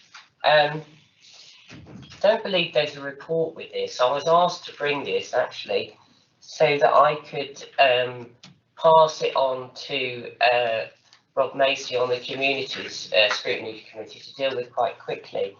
So we were approached by Age UK because all the blue badge applications now are done online. And so I wanted Rob to have a look at that with citizens' advice and other people, just to ensure that everyone's happy with the way that's working, especially in relation to COVID and our most vulnerable. So is everyone happy that we do that? Roger? Thank you, Chairman. I'm not happy, and some of my residents are not happy. My wife used to do blue badges as a volunteer on behalf of Age UK, went out visiting as a volunteer to do it. Shropshire Council made the decision that all applications had to be done online, must be done online. No facility, and they would not accept paper copies. The volunteers working with Age UK said no, they were not prepared to do that. To my knowledge, and I may be a little bit out of date, there were meetings between Age UK and officers of Shropshire Council, and Shropshire Council said, you will do it online. We will provide you with the appropriate IT equipment, and they cannot get any volunteers to actually do it online. So any resident in Shropshire who needs a blue badge cannot get a visit from a volunteer to do it, and I'm not sure that there is the availability of staff within Shropshire Council to have paid staff going out to assist residents fill in the blue badge form. So that gives you a little bit more outline, and without seeing the answer that's being provided, I'm not happy. I would like to see what the procedure is now for residents who want to apply for blue badge. They can be in all sorts of difficulties in filling forms up, using the electronic means or otherwise. How is Shropshire Council now going to assist and provide and ensure that those who need a blue badge are provided with them? I have also had complaints from some residents, and this was pre-COVID, that when they applied for a renewal, it was taking months for it to come through. I don't know why. They've eventually got their renewal, but they had a period when they didn't have a blue badge because they thought they'd applied in time and didn't. So the whole procedure for blue badges, I would want to be looked at and to see how it is being done now, how it can be improved, and actually ask Age UK along to a meeting like this so that they can come to a scrutiny committee and explain the difficulties that they have on behalf of residents of Shropshire who contact them. Okay, so Roger, I don't know why you're against it, because actually we're both on the same page. So it was brought to my attention that people were having problems with the blue badge scheme. Okay, so the quickest way I felt that I could help assist the people who need the blue badges was to actually ask at this meeting Rob Macy to actually have urgent meetings with Age UK, with citizens' advice, with some of the Shropshire Council officers to see if we can find a quick way forward. So that's why I brought it here. Well, I'll get Rob to come back first, then you can come back again, Roger. I mean, I'm quite happy, Chair. Most of the points Roger's just raised and the remit he's looking at for it, that's happily something we can take into account, plus any personal experience and evidence he's got.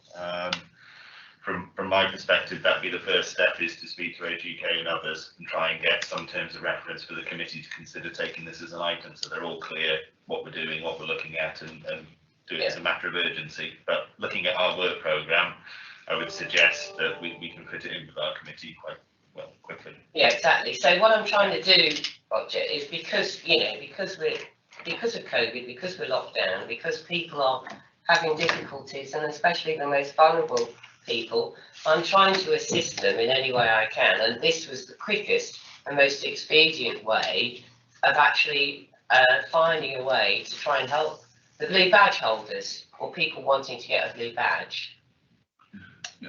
All I can refer to, Chairman, and I expected, because on the agenda it says that 2 officers of this council would be in attendance at this meeting.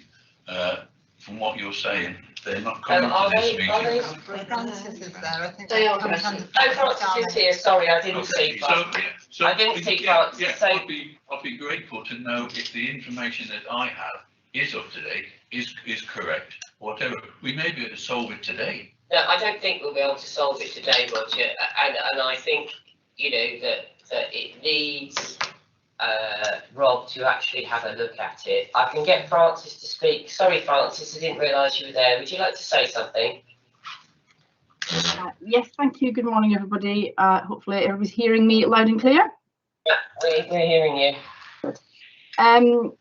Right, in terms of broadly how we've been operating Blue Badge, this occurred before COVID hit.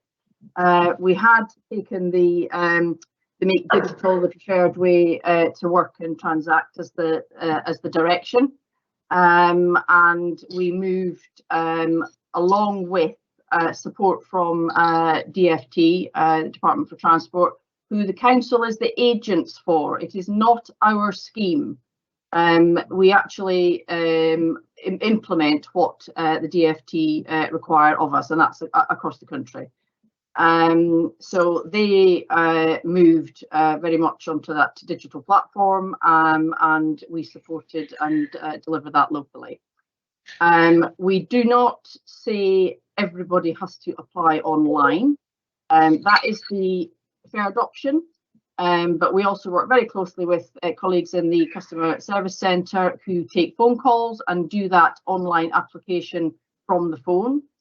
And in the sort of real need for a paper application form, then we have that facility. The form exists, and we provide that to individuals. We have had conversations directly with Age UK, and we did this before we implemented the online system. And there was concern at the time. What I would say is that we've got around about 15,000 live badges in existence at any one time. That hasn't particularly changed. And in terms of the actual number of applications that we get in, again, around about 5,000 annually, so 5,000 to 6,000. That is being maintained. There are, during COVID, if we hadn't actually moved on to that online system, it became very, very clear that the backlog that we would be sitting with now would be much, much larger than it actually is. And the numbers that we did have to deal with were about 100, and that was very much linked to the need for assessments, whether that was mobility assessments or other information that we needed to get in from NHS colleagues, whether that be GPs or physiotherapists, etc., where we needed to evidence of the actual eligibility of the applicant.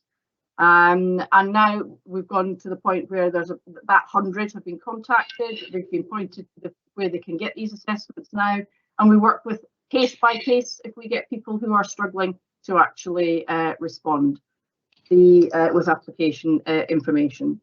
So I think that's broadly where we are. I know that the volunteers with Age UK, I understand that there isn't any of them actually operating since COVID hit. They haven't gone back into that remit. So I understand that there is an issue there around that sort of volunteer, understandably so, in the environment that we're in.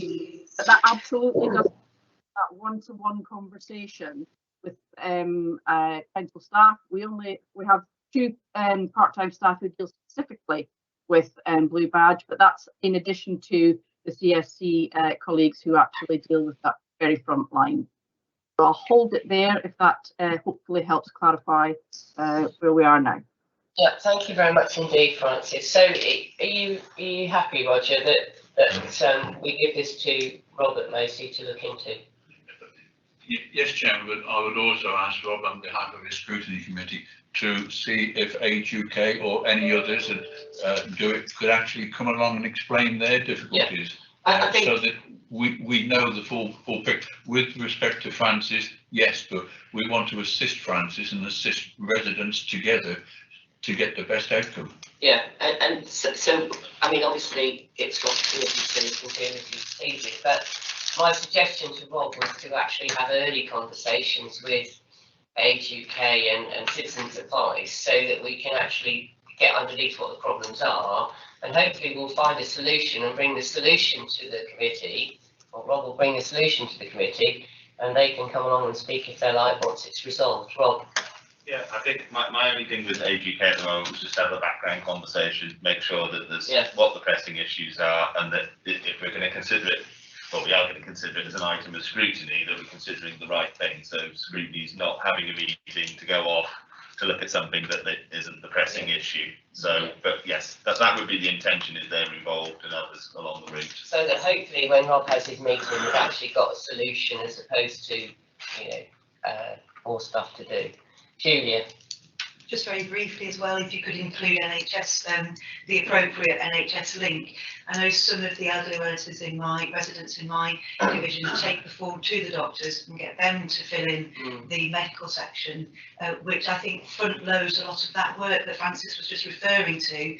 You know, if it's come from the doctors itself, then that's taken a lot of time, I think, further down the line, and it could reduce the assessment burden. So it's a very small thing, but just to have that conversation early on about whether it could almost be part of the process that the relevant NHS be involved in filling it in. I think it could save everyone a lot of time. Yeah, so hopefully if Rob does a bit of spade work first, we can actually get a relatively quick solution for people, because it's quite pressing.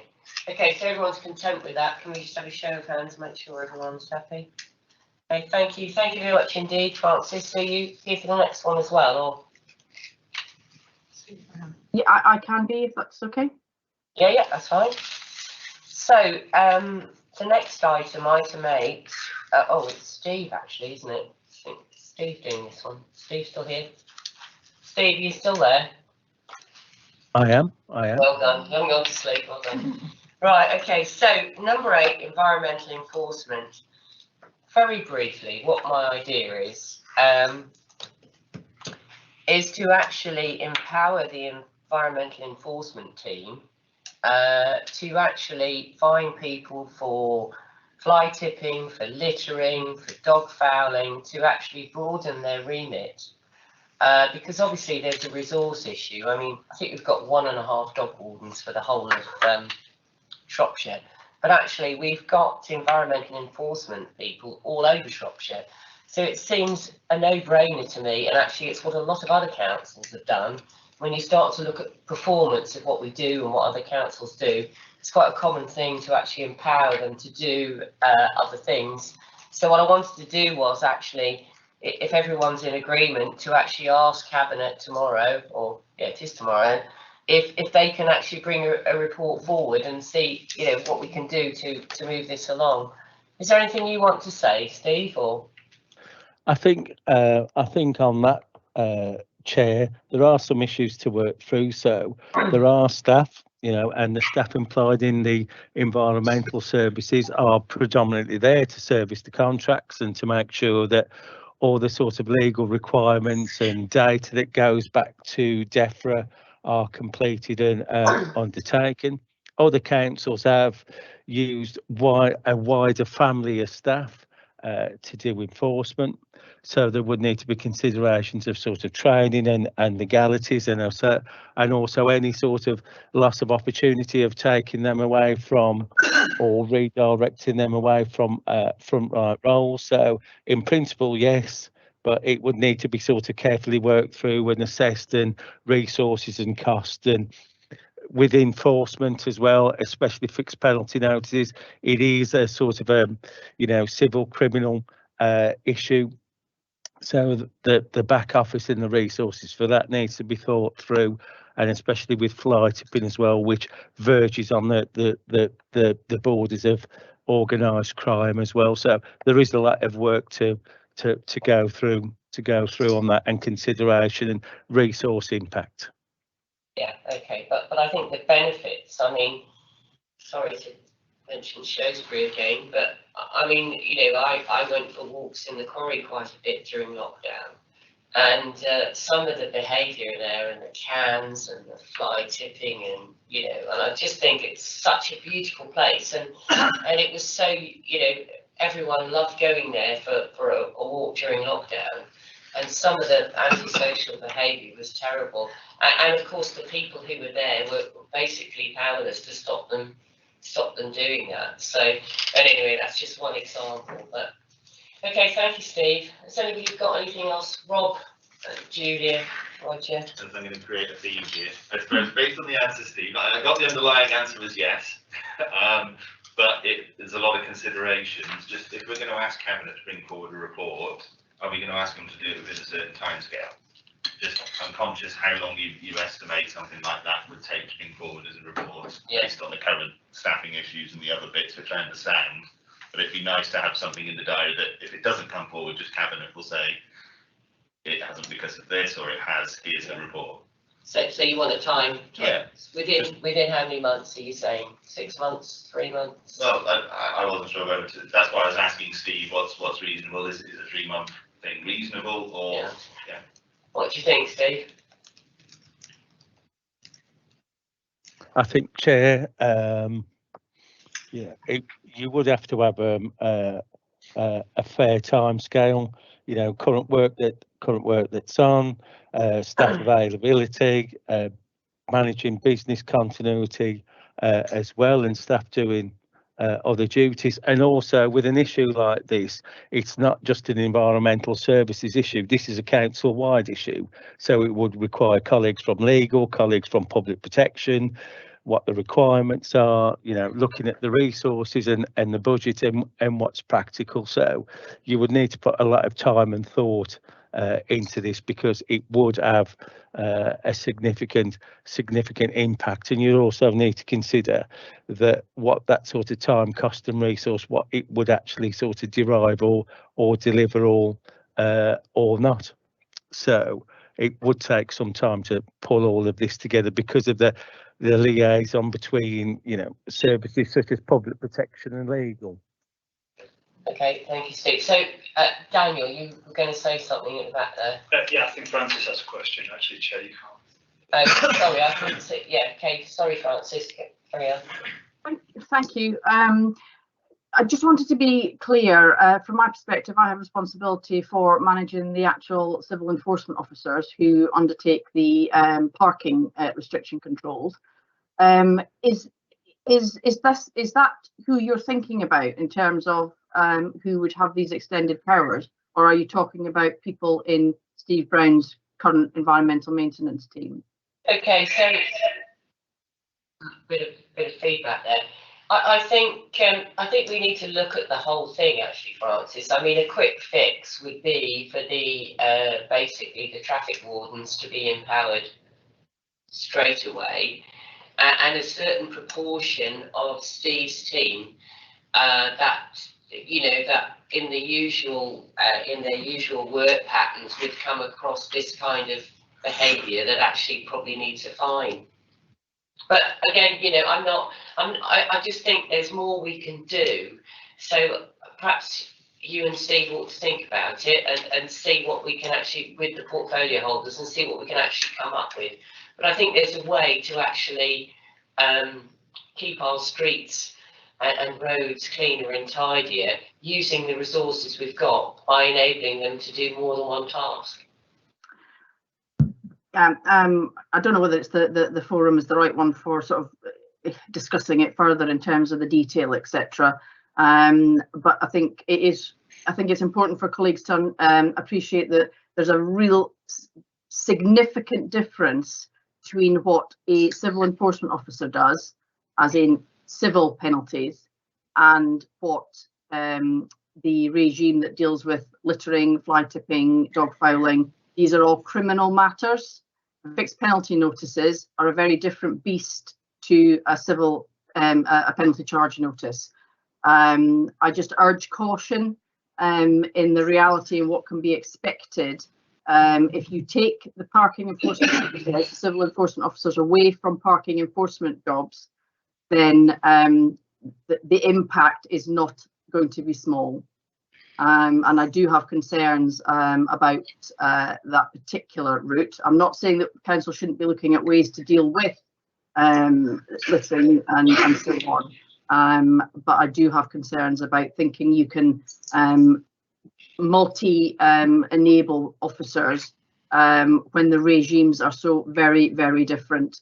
You know, it requires criminal investigation mindset when you're dealing with small matters, which sound like small matters in terms of the dog filing and littering, but you have to have that criminal bit behind it, and that's the bit for the council that I think is quite challenging, and a lot of colleagues that I'm aware of, particularly around the West Midlands area, tend to use a much more preventative education approach rather than relying on the enforcement world because of the customers that you're actually dealing with.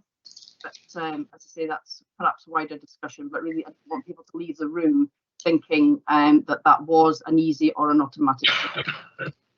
Okay, thank you, Francis. So I've got Roger and Julia. Did you want to say something? And Alan? Yeah. Oh, and Rob, sorry. Put you on the end, Rob. Right. So if we've got Roger, Julia, Rob, Alan, Joyce. Okay, Roger. Where I'm coming from, Chairman, it may be Rob isn't as part of it, but I'm looking at staff numbers. Where I live, we can't get any traffic enforcement to come out because of the workload that they're under around the different Shrewsbury and some of the others. And I would suspect that other areas similar to some of the villages that I live in have difficulty getting traffic enforcement people out. To put extra workload on them will make it even worse, I would think, trying to keep our roads clear of cars who are infringing, breaking the law, because we do traffic enforcement, the police do not. We've taken on that. And as far as dog fouling goes, again, that is very different to traffic enforcement. So I'm not sure whether we can mix it all together. I wish Rob well in taking it forward, because there is, again, speeding was at the top of the list. Very close second is parking and dog mess and all those associated things, the problems there are. You said walking in the quarry. I get complaints from residents walking their children to school that they have to be careful where they actually tread, and to get enforcement is very, very difficult. It does do it, but I'm not sure where we are with numbers. I heard what Steve said about 1.5 officers, I think, to cover Shropshire. It isn't enough. So how we manage that, I think extra staff, but with the budget where it is, I'm not sure. So that's my comment, Chairman. Well, if we don't look, we won't find. But I agree with you. I mean, in my villages, you know, some of the pavements are so bad when they take the kids to school. Right, okay, so I've got Julia next. Yeah, I really welcome the suggestion, and I think we can all agree on the level of the problem. But what we're trying to do here is get more for less. So we're all saying we haven't got enough resource, and you seem to be suggesting the solution is to squeeze our existing resource further. And it's interesting that both senior managers here today are expressing concerns about the burden that will put on our existing staff who are already working incredibly hard. So I would recommend that we increase resource in this area if we want to have more of a service. The more fines that we issue, the more income we have, and it could become a service that pays for itself. So by setting up additional resource, it could actually pay for that post. If you are going to insist on going down the line of adding duties to existing staff, I remind you to include the trade union in that, because you are effectively increasing the workload on somebody without paying them any more. And I would just like to give you an example of another authority that found a way to do this. So Wolverhampton City Council pays residents some money if they provide evidence that leads to a prosecution for fly tipping. A vehicle that is caught fly tipping in some occasions have been crushed, and the video is put out on social media as a deterrent to others that do that. So involving the community, involving the public, it generates income which pays for the additional resource. And there are lots of other additional resource. In our community, we have a volunteer litter picking group with over 80 members. They go out, they pick litter, they pick up other people's dog mess, and they report issues to me and the other councillors for us to log them. So there are people out in the community who want to help because they're so disgusted with the state of our communities, but we can't get more for less. If we want better service, we have to invest in our staff and show that we appreciate they are already working incredibly hard and haven't had a decent pay rise. Thank you. Okay, thank you. So I've got Rob, Alan and Joyce. Rob. I think partly, I come back to my original point of, I don't think Steve ended up attaching a timeline to it of any description.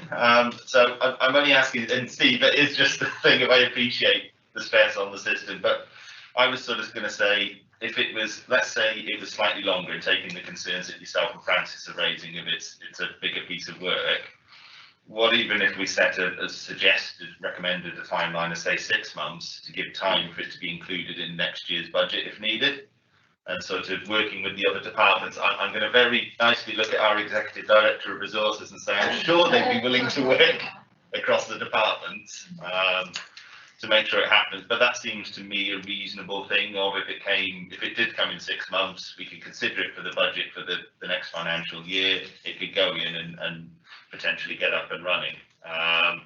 Obviously, if there's any change to that along the way, then you know, it could come back to Cabinet to say this is where we're at or whatever. And just taking Julia's point, my only thing of, I don't know if we need to increase resource. I think this is what I'd want to see the officers do, is bring that forward and say, do we need an increase in resource, or if it was within the existing, this is what it would mean, and that sort of approach. So I'm just thinking if that recommendation went to Cabinet, it gives the portfolio holder and officers enough of a remit to go, but we know when we're likely to look at it. Okay, thank you, Rob. So I've got Alan and then Joyce and Steve. There's concentration here on enforcement. The other way of addressing this is by education involving people. There used to be, particularly through the schools, there used to be an officer responsible for that within the Shrewsbury area at least. I don't know if that was across the piece. Is that post still in place, and did that liaison and the discussions within the schools, is that part of the programme? I also wonder, I'm not going to ask here and now about the statistics on prosecutions and this number of the number of fines that have been issued, but I would think that they're absolutely very, very tiny in terms of numbers. I know it's not easy. The area that I live is plagued by dog fouling, but no one ever sees anybody actually allowing the dog to do it, presumably because it's at night and they look around, and or else there would be a lot more reports. So I think it's this is worthy of rather closer examination than just say let's pass the responsibilities on to more people. I think it's a question of the efficacy of what we're doing now. How on earth are we going to make examples of people and show that we mean business on all these issues, litter and the dog fouling, etc. How difficult is the job, and how can local communities actually help? Because I certainly get a lot of complaints, and I complain myself, but it's impossible at the moment to envisage how much improvement can be made unless there's a rethink of how we're operating. One thing's clear just in terms of dog fouling, that notices don't seem to make much difference. I spotted a lamppost in Castlefields the other day that had 4 separate no dog fouling here. So some people had actually gone round and stuck a 4th sign onto a lamppost that already had 3 signs telling people not to foul. It also seems if we look further, what role could we envisage Veolia having in terms of littering and fly tipping? Or Keir on the highway side, what role might they have in reporting incidents? Also in Shrewsbury, of course, we've got a large SLA with highways related to ground maintenance. is it envisaged that staff in Shrewsbury Town Council might be given the right or opportunity, subject to their wishing to do so or being prepared to do so, to report incidents such as referred to in the quarry. In the quarry, that was very much a one-off in the lockdown. The town you refer to. It was put right. It was because people were so pleased to get out and about, and some of that, the quarry was rammed, and some of that did lead to some antisocial behaviour. But the town council responded by employing security people, and that is now resolved. I don't want to give people the wrong impression who hear you talking about that was in any way endemic or ongoing within what's a wonderful asset for Shrewsbury and the hinterland. Yeah, so I agree, Alan, that, you know, we need to look into all these things and hopefully, you know, that they will do a pretty detailed report and take on board everything that's been mentioned. Joyce. Thank you. Please remember that HR will need to be heavily involved from the outset, actually. Employment law will have to be considered in terms and conditions. And I think probably that needs looking at the very beginning, because there's no point in going down the route of looking if they can do it if it's not doable. No, I agree. Yeah. Okay, Steve. Yeah, I'll be very brief, Chair. Yeah, we seem to be making a huge thing out of a very simple concept. It is very complex. But I know Telford have been doing it for some time, so I suggest we benchmark with the neighbours and find out exactly what they're doing and how they're doing it, and don't reinvent the wheel. Yeah, okay, yeah, I agree. So there you go, Steve, Francis. Right then, so I propose that we take this to Cabinet tomorrow and ask them to look into it, bring back a report within 6 months. I think that's probably fair. Is everyone happy with that? Can we just, that's it, pretty much unanimous, I think. Right, thank you. So, I'm just looking, it's just gone 11:45. A lot's been said about the Shropshire plan. It is basically our corporate plan, and it's quite important. So I do think actually perhaps if we had a 15-minute break now and we come back refreshed so that we can concentrate on the Shropshire plan when Tom Dodds gives his presentation. Are you happy with that? Yeah? Thank you very much. Right.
and achieved. So there's the bigger picture of what this looks like and works with and rolls forward, and in a few years' time, how do we set that going forward? Bearing in mind, if we go through another local election, the new, if there's a new administration or if there's a new cabinet in place, they might want to set their own direction of travel at that point. So it's how quickly we can move forward with that. But also then there's the rolling programme of work that we have to make sure we do to keep the measures and the milestones we're using to track performance live and current. So there's both of those aspects. In terms of the sessions and the development, so I think all of the measures which we'll be bringing forward will tie back to priorities. What we will be looking for in terms of the corporate performance dashboard is making sure that those are measures which work for you as a committee. So it would be either you as a committee or members of your committee who I would be looking to work with to get your views and thoughts on those. For the 2 members per group, that would be for the member development session later in the year, and we'll be using the thematic dashboards. And none of that means that we are stuck with those measures. If new measures emerge and new priorities are there, we can reflect those and bring those forward into the dashboard and swap measures out. So it's absolutely important that that corporate performance dashboard that we talk about works for you as a committee.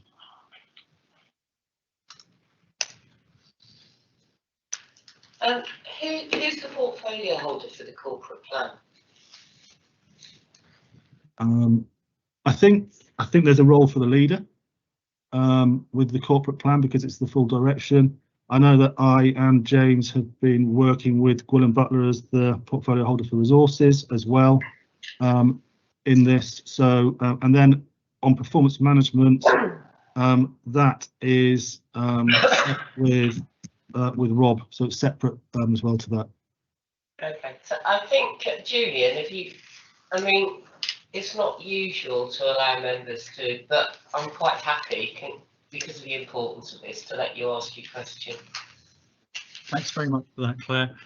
Yeah, I suppose you sort of said that the public bit is an engagement but not a consultation, and that concerns me. You know, I think that there's a real piece of work needed. I mean, Shrewsbury Town Council's about to sort of embark on a visioning exercise. It just feels to me like that's where we are. You know, I know I'm stuck record on this, but we've gone through Brexit, we've gone through climate emergency declaration, and we've gone through a pandemic. You know, we're in a different world, and so I'm just a bit concerned that we're not doing something more ambitious in terms of involving both members actually in terms of visioning, but also the public. I'm glad you mentioned the economic strategy because it just feels to me like that sits so centrally to all this thinking, and I think that, you know, that perhaps people out there will not get the difference between these 2 documents, and perhaps they're right, and that needs to be brought together in terms of how we have those conversations. It'd be great to see, you know, opportunities for people to stick post-it notes on it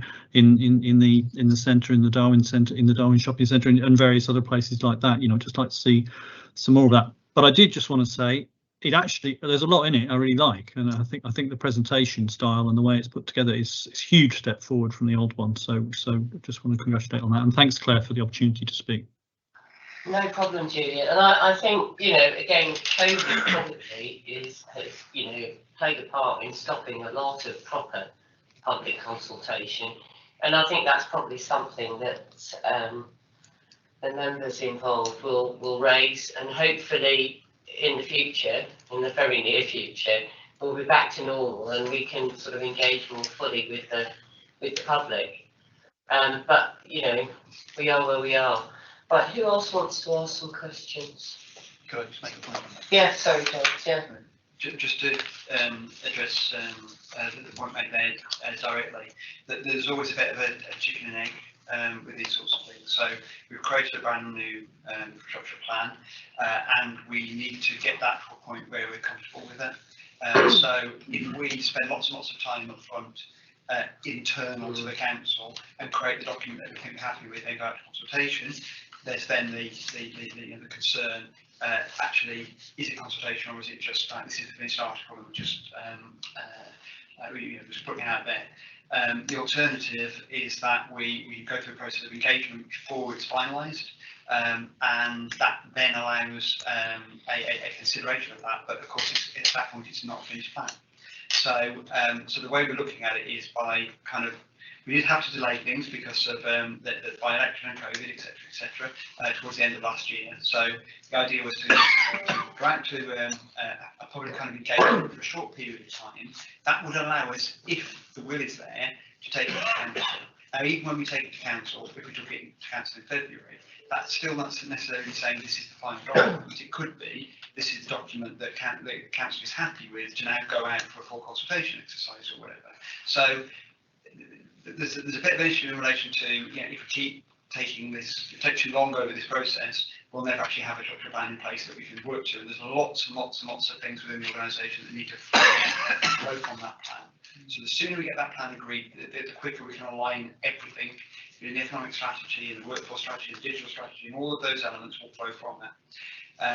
So the sooner we get it agreed, the better. But if there is a desire to spend longer on the engagement for that process, or even consultation on that process, we can do that. But there will just be a delay before we get to that final decision. And if I'm right, then it's a rolling thing anyway. So actually, as we go, we can do that and just roll it along. I don't know. Right, Roger. Thank you, Chairman. I've just looked at the Shropshire Plan Engagement Survey, and as Tom said, it's dated 14th of January. Closing date on this is the 28th of February. That's after next full council, and it says on it the your responses will be considered, analysed and reported for consideration by council in late February 2022. So this closes after the council has met. Is that a mistake? Does it need altering or what? I'm not sure. But if it wants to be held up by people to say, yes, I want to contribute with those dates there, it will give some detractors a chance to say, well, they've already decided. That's the point. And I think the point James and Tom are making is this is a framework, this is how we're going to do it. And basically, it's a bit like, I don't know, building a Lego block, if you like. You get the skeleton and then you just add bits to it. I don't know. But if you have a consultation finished the 28th of February, yeah, and you're holding the council meeting 24th of February, is it 26th of February? It gives the wrong impression immediately, as far as I am concerned, if anybody looks at that and wanted to contribute. Yeah, but I think I'm right in saying that basically we're agreeing the framework, not the content. I don't know, James, do you want to comment on that? Just a brief comment. I mean, the intention was that we would get it out as soon as possible in the new year, and we would do that for 4 weeks because we felt that was, if we did for 3 or for 2, it'd be too short. So. So we went for 4 weeks and we posted it as early as we could. So because that start point got a little bit delayed because of emergency procedures that we had in place at the start of the year across the council, that 4 weeks had pushed it just beyond the date of council. So that's not ideal. However, there isn't yet a firm decision that it actually will be taken to council on the 24th of February. If it did, then we would take into account the 3 weeks that were available at that point, and would then feed in the further information should that be relevant. But the point is, it's not consultation; it is only engagement. So we're asking for people's thoughts on this, and we will feed those in as necessary. I made the last point, Chairman. It says Shropshire Plan Engagement Survey at the top, and it's on the Shropshire Consultation Portal.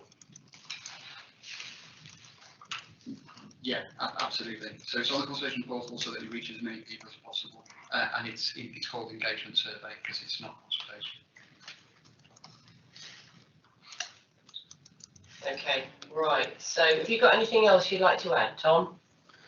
No, I think we have an opportunity, certainly when we look at the delivery planning, picking up on what people were saying about engagement and consultation, to consider whether that needs to be built into the delivery planning going forward, whether there is a larger piece of work to be done by the council in terms of informing next rounds of delivery planning and further development. So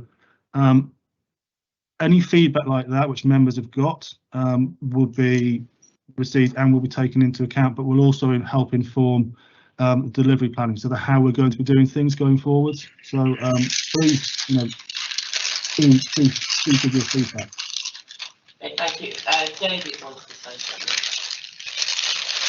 Yeah, thank you, Chair. I'm most interested in delivery, because I think the problem with the plans in the past, it hasn't been clear that there has been any, A, that the council was following those policies, and B, that how do we measure whether they've actually been implemented or not. So I think that's absolutely crucial. And what you were saying, I think we did have a presentation about dashboard and about the ability to actually identify key policies and which we could then monitor and sort of over time. And I think that for this committee, I think it's absolutely crucial, that delivery, making sure councils are actually implementing the plan and monitoring it. I mean, that's why I think this committee can have a big role. Yeah, and that's the first point I made, David, when I said, the service priorities need to form part of the performance indicators. Because what I'm hoping is that actually a large part of our job will be monitoring the performance indicators. So that's my understanding. Right, have we got any more questions or no? So at this present time, I'm just going to note this report, because I think that's all we can do. Right, thank you. So we're going to move on to item number 10, which is the report with the financial task and finish group, which hopefully you've all had and read. James, would you like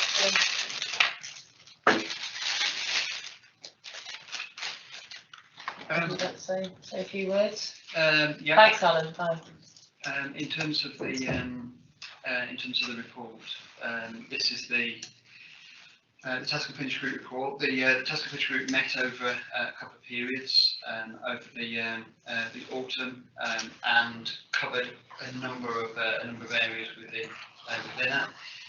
The outcome of the financial strategy review is still ongoing. There's still considerable work that can be undertaken in relation to that piece of work over the coming weeks and months, because financial strategy is fundamentally about the long-term financial position of the authority. There's also been some work done in relation to the budget, and meetings were held in relation to that ahead of cabinet considering on the 5th of February. And then further consideration and approval of full council at the end of February. The detail of the meetings is recorded in the report. I wasn't actually in attendance at either of those reports, so if there's any question on any of that detail, then quite happy to take that back, or there may be others in the room that can respond. Okay, thank you. Roger, I'm sure you've got a question. Or 2 or 3 or 4 or 5. I've got a number of questions on the budget itself. As far as the report, I noted, but as you're aware, Chairman, I have requested a special meeting of this committee to actually look at the budget, to have it as the main item together with the schools that was agreed by Cabinet recently, which is an exempt item at this moment in time. But the budget, if we follow what has been written in the report, I don't think the budget has been looked at. As I've said in another place, this scrutiny looked at it, and there are no papers presented to it, as I understand, and the actual strategy was issued 2 days after this meeting had. So I welcome this and read it, but there are a number of questions I think myself and maybe other members have on the actual budget papers, the strategy and the capital that is down there before the full council meets to agree it, because otherwise members do not know what they are agreeing without being given an opportunity to ask questions on it. So I can ask questions on this and pick up certain items on it, but whether it's laid over to look at when we look at the full budget or what, I don't know. But as you're aware, as I said, I copied you and the scrutiny officer and the monitoring officer into a request from 2 members of this committee actually asking for a special meeting so that we can spend time. We've been at this at 10 o'clock, it's now 12:34. It's a long meeting. We needed to spend some time on the items that are already here.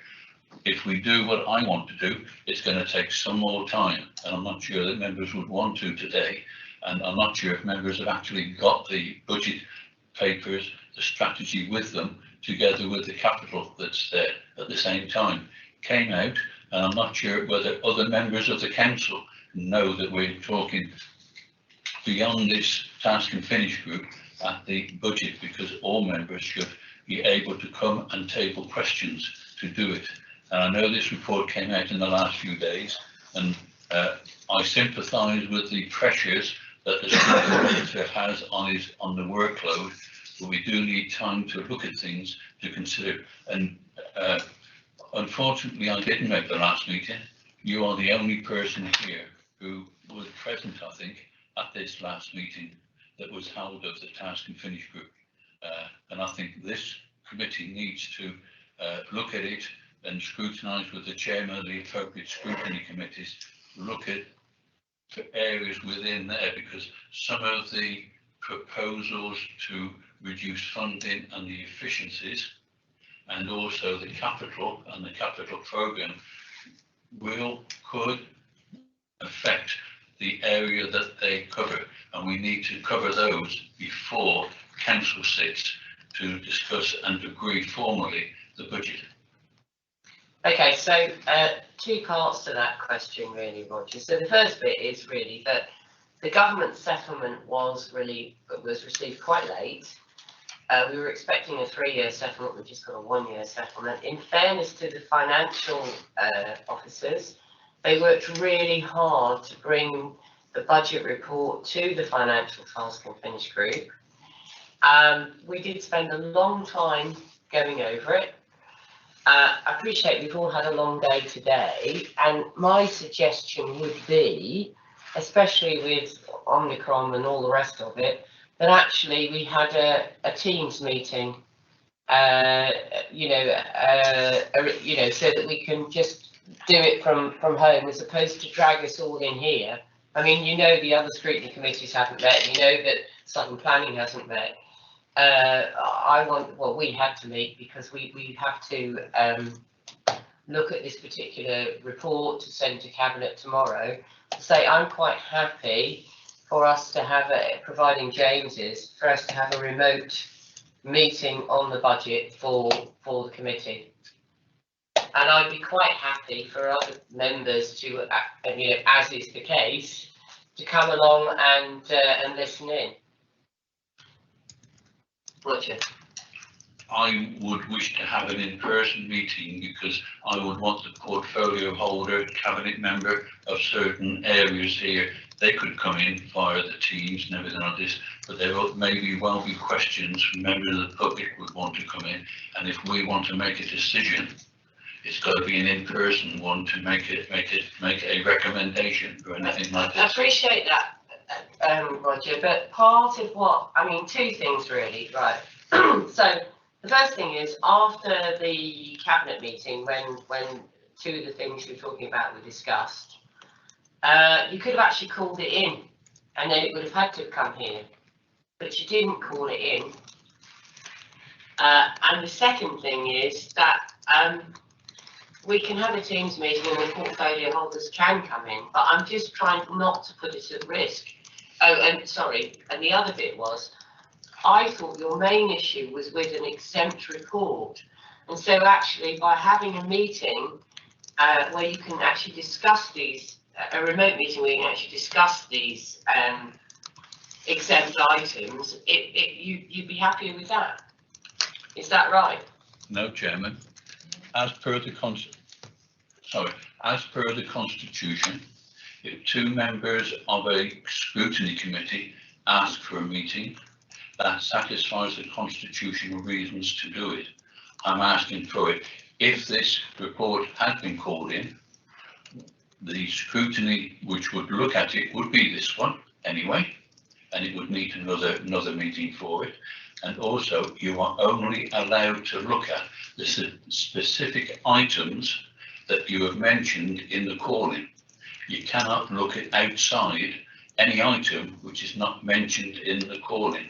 We've been down that avenue before. it's quite specific. So if you want to look at the financial strategy and capital, you would have to, if you wanted to look at it as a whole, you'd have to list every one of those in it. And it would mean another meeting would have to be held anyway. Right, okay, so Graham, over to you. So what's this bit in the constitution about 2 members can insist on a meeting? Just bear with me for a second, I think I know whereabouts it is. Sorry, just bear with me for a second, while I find the relevant paragraph, I'll read there. I've got it here if you want to share. Right. I just thought I was being helpful, Roger, because I thought if most of what you wanted to talk about was exempt, and that's the impression I got, then actually a remote meeting, you could, you could ask all the exempt questions. There's no reference, Chairman, there's no reference in the council procedure rules, but there is reference in the overview and scrutiny procedure rules on page D64. I think it's page D64. It is, Graham. I've got it here printed. Do you want to just bring that up to Graham? I've got it here, it's okay. Ordinary meetings of each scrutiny committee in each year shall be set out in the council's diary. In addition, extraordinary meetings may be called from time to time as and when appropriate. A scrutiny committee may be called by the chair of the relevant scrutiny committee, by any 2 members of the relevant scrutiny committee, or by the chief executive if he or she thinks it's considers it's necessary or appropriate. Chairman, it doesn't say it can't be a Teams meeting then. Pardon? It doesn't say it can't be a Teams. No, because I think we didn't have Teams then. I think that's why. You know. Yeah, if it's an extraordinary meeting of the committee with a view to making recommendations, it is one that has to be held in person. And there's no provision still for or any more for for scrutiny committees to meet or any committees to meet via remote means. So then the other question I need to ask is my understanding was that the report of the Financial Strategy Task and Finish Group had to be agreed today to go to Cabinet tomorrow, otherwise we couldn't discuss the budget at the February council meeting. Is that correct? It doesn't have to go to Cabinet tomorrow, but it does have to go to Cabinet. There needs to be a mechanism whereby the Task and Finish Group agree. The report is agreed by scrutiny, and then that report can then go through to Cabinet for consideration ahead of Council. So at the moment, the Cabinet is the last Cabinet before Council is on 16th of February. Excuse me. That Cabinet is the one that would take the final financial strategy following the final settlement coming through from government. So it would make sense for the report today to go to that Cabinet. I think the point was that there isn't another scrutiny between now and 24th of February, so if it didn't come today, they would have had to have been some other mechanism set up. So let's get this right. So essentially, by this committee agreeing the Financial Strategy Task and Finish Group, if we did that, there'd be no need for an additional meeting. Is that right? Or could we agree this, send it to Cabinet tomorrow, and then have a budget meeting? So you can do whatever. Absolutely. The point as it stood was that the Task and Finish Group had met on at least, I think it was 3 occasions, and therefore there was a report ready that the Performance Management Scrutiny Committee could send through to Cabinet.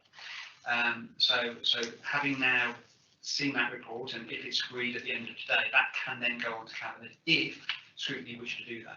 If scrutiny wish to hold more Task and Finish Group meetings or a special Performance Management Scrutiny Committee, that can happen, and the report can be amended or appended to or extended, and then a final report go to Cabinet on the 16th of February. So I'm a bit confused here. So the Financial Task and Finish Group are a separate group to this committee. Yep. So we looked at the budget, we've presented a report, so we could agree that today and pass it over to Cabinet. If we then had another meeting to discuss the budget, we could feed anything additional that came from that meeting into that further Cabinet meeting.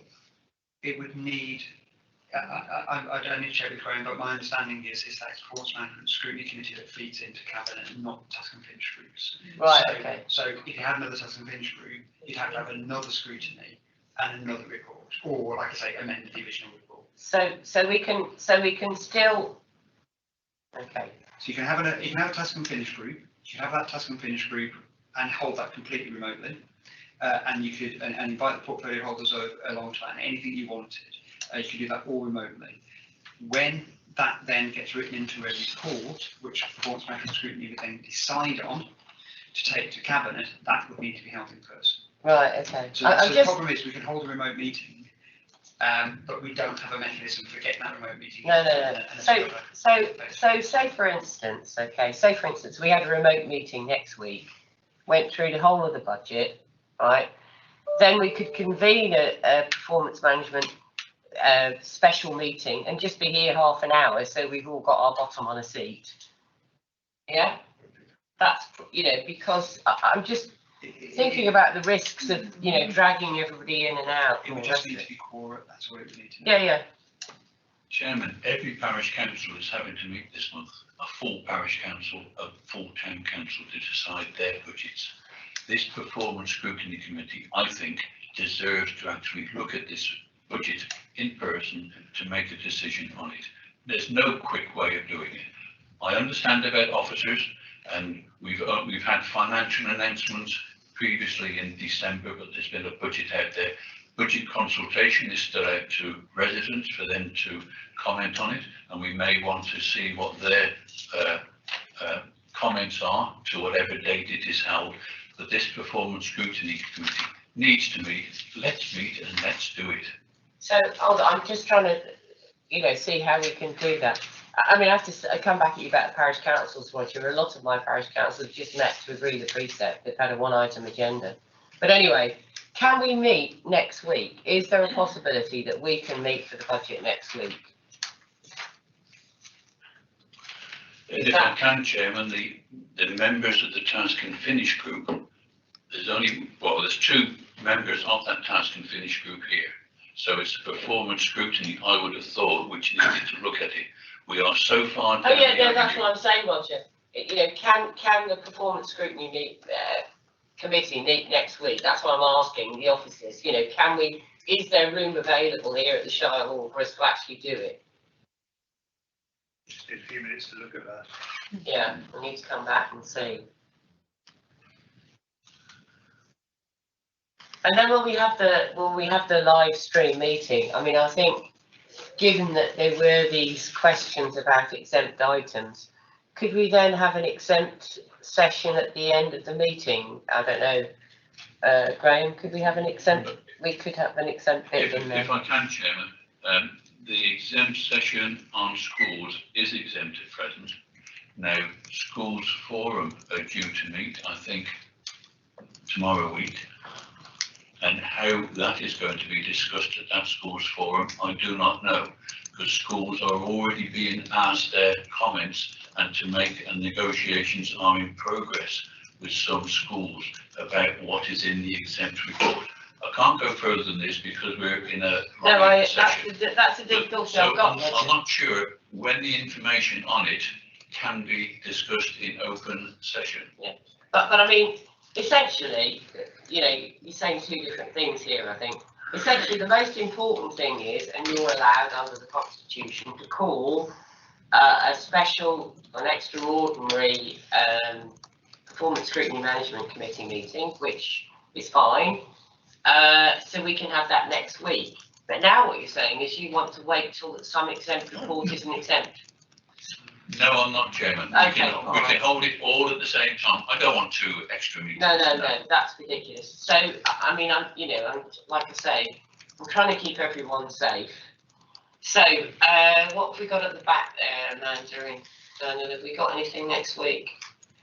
I don't think there's any issue in terms of securing a room. It's just the availability of who you need to be at that meeting that might be an issue. So, potentially we could send out an agenda today and have the meeting next Wednesday. Okay. But we do need a little bit of time just to secure the people who need to be at the meeting. Right, can you look at, I mean, I presume we need probably James and Toyin at the meeting anyway, don't we?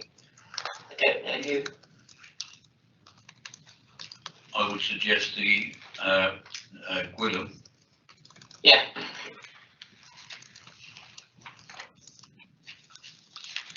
Okay. Unfortunately, it takes a bit of time to look at people's diaries and rebookings and things. So I'm quite happy to leave it with you, Chairman. To yeah, okay. discuss, So we'll try and discuss get with officers and come we'll out try with and a get date. this. We'll try and get this meeting organised next Wednesday.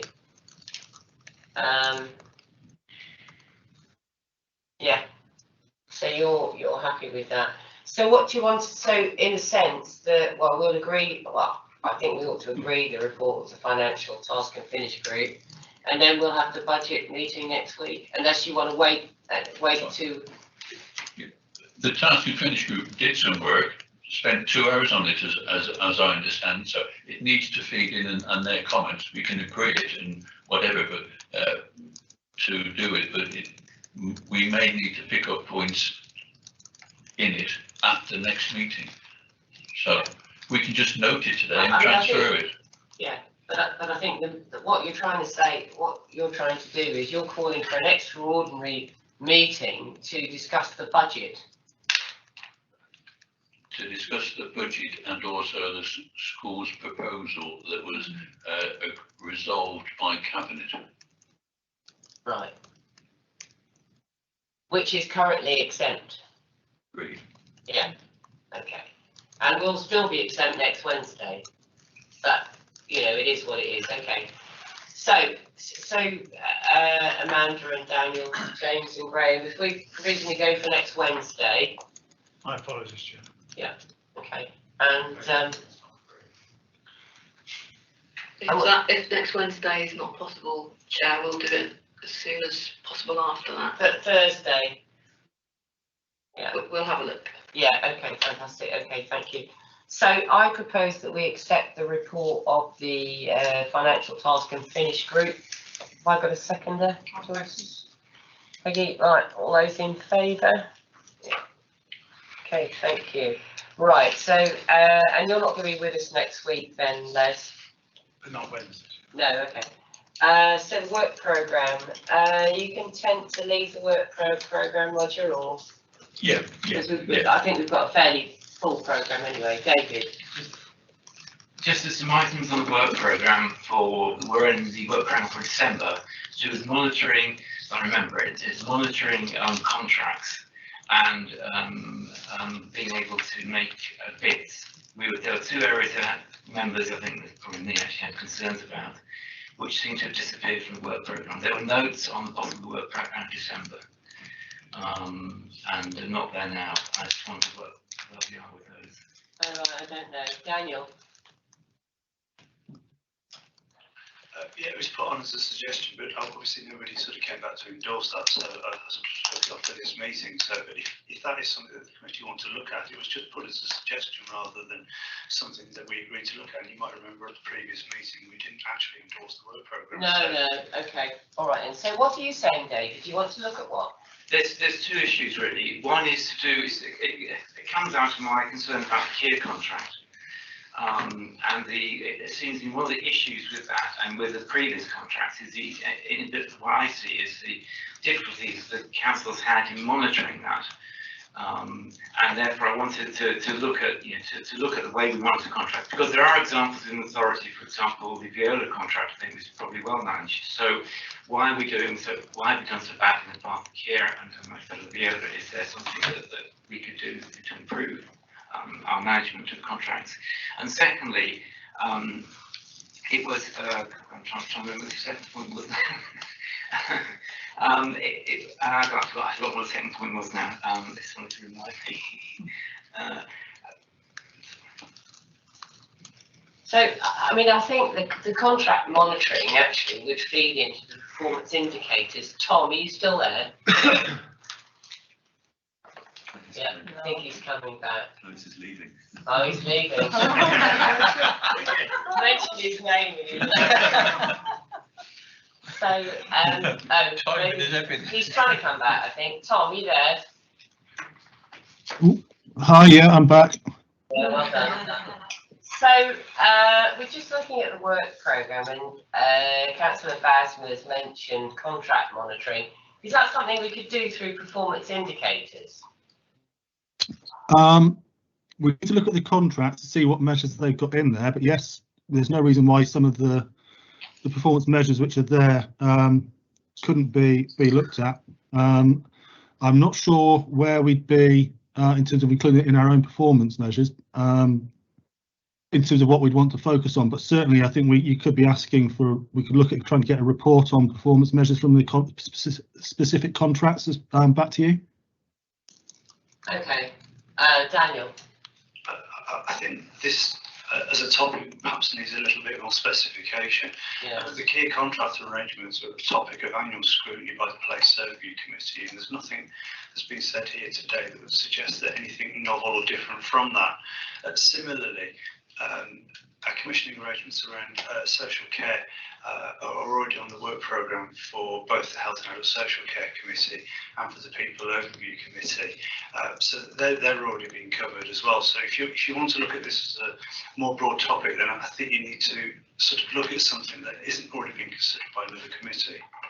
Yeah, and I think possibly one of the things that we need to look at in the future, perhaps via a task and finish group or something, is actually working with Tom. Perhaps it's through one of his groups, so that we can drill down and actually get the performance indicators we actually need.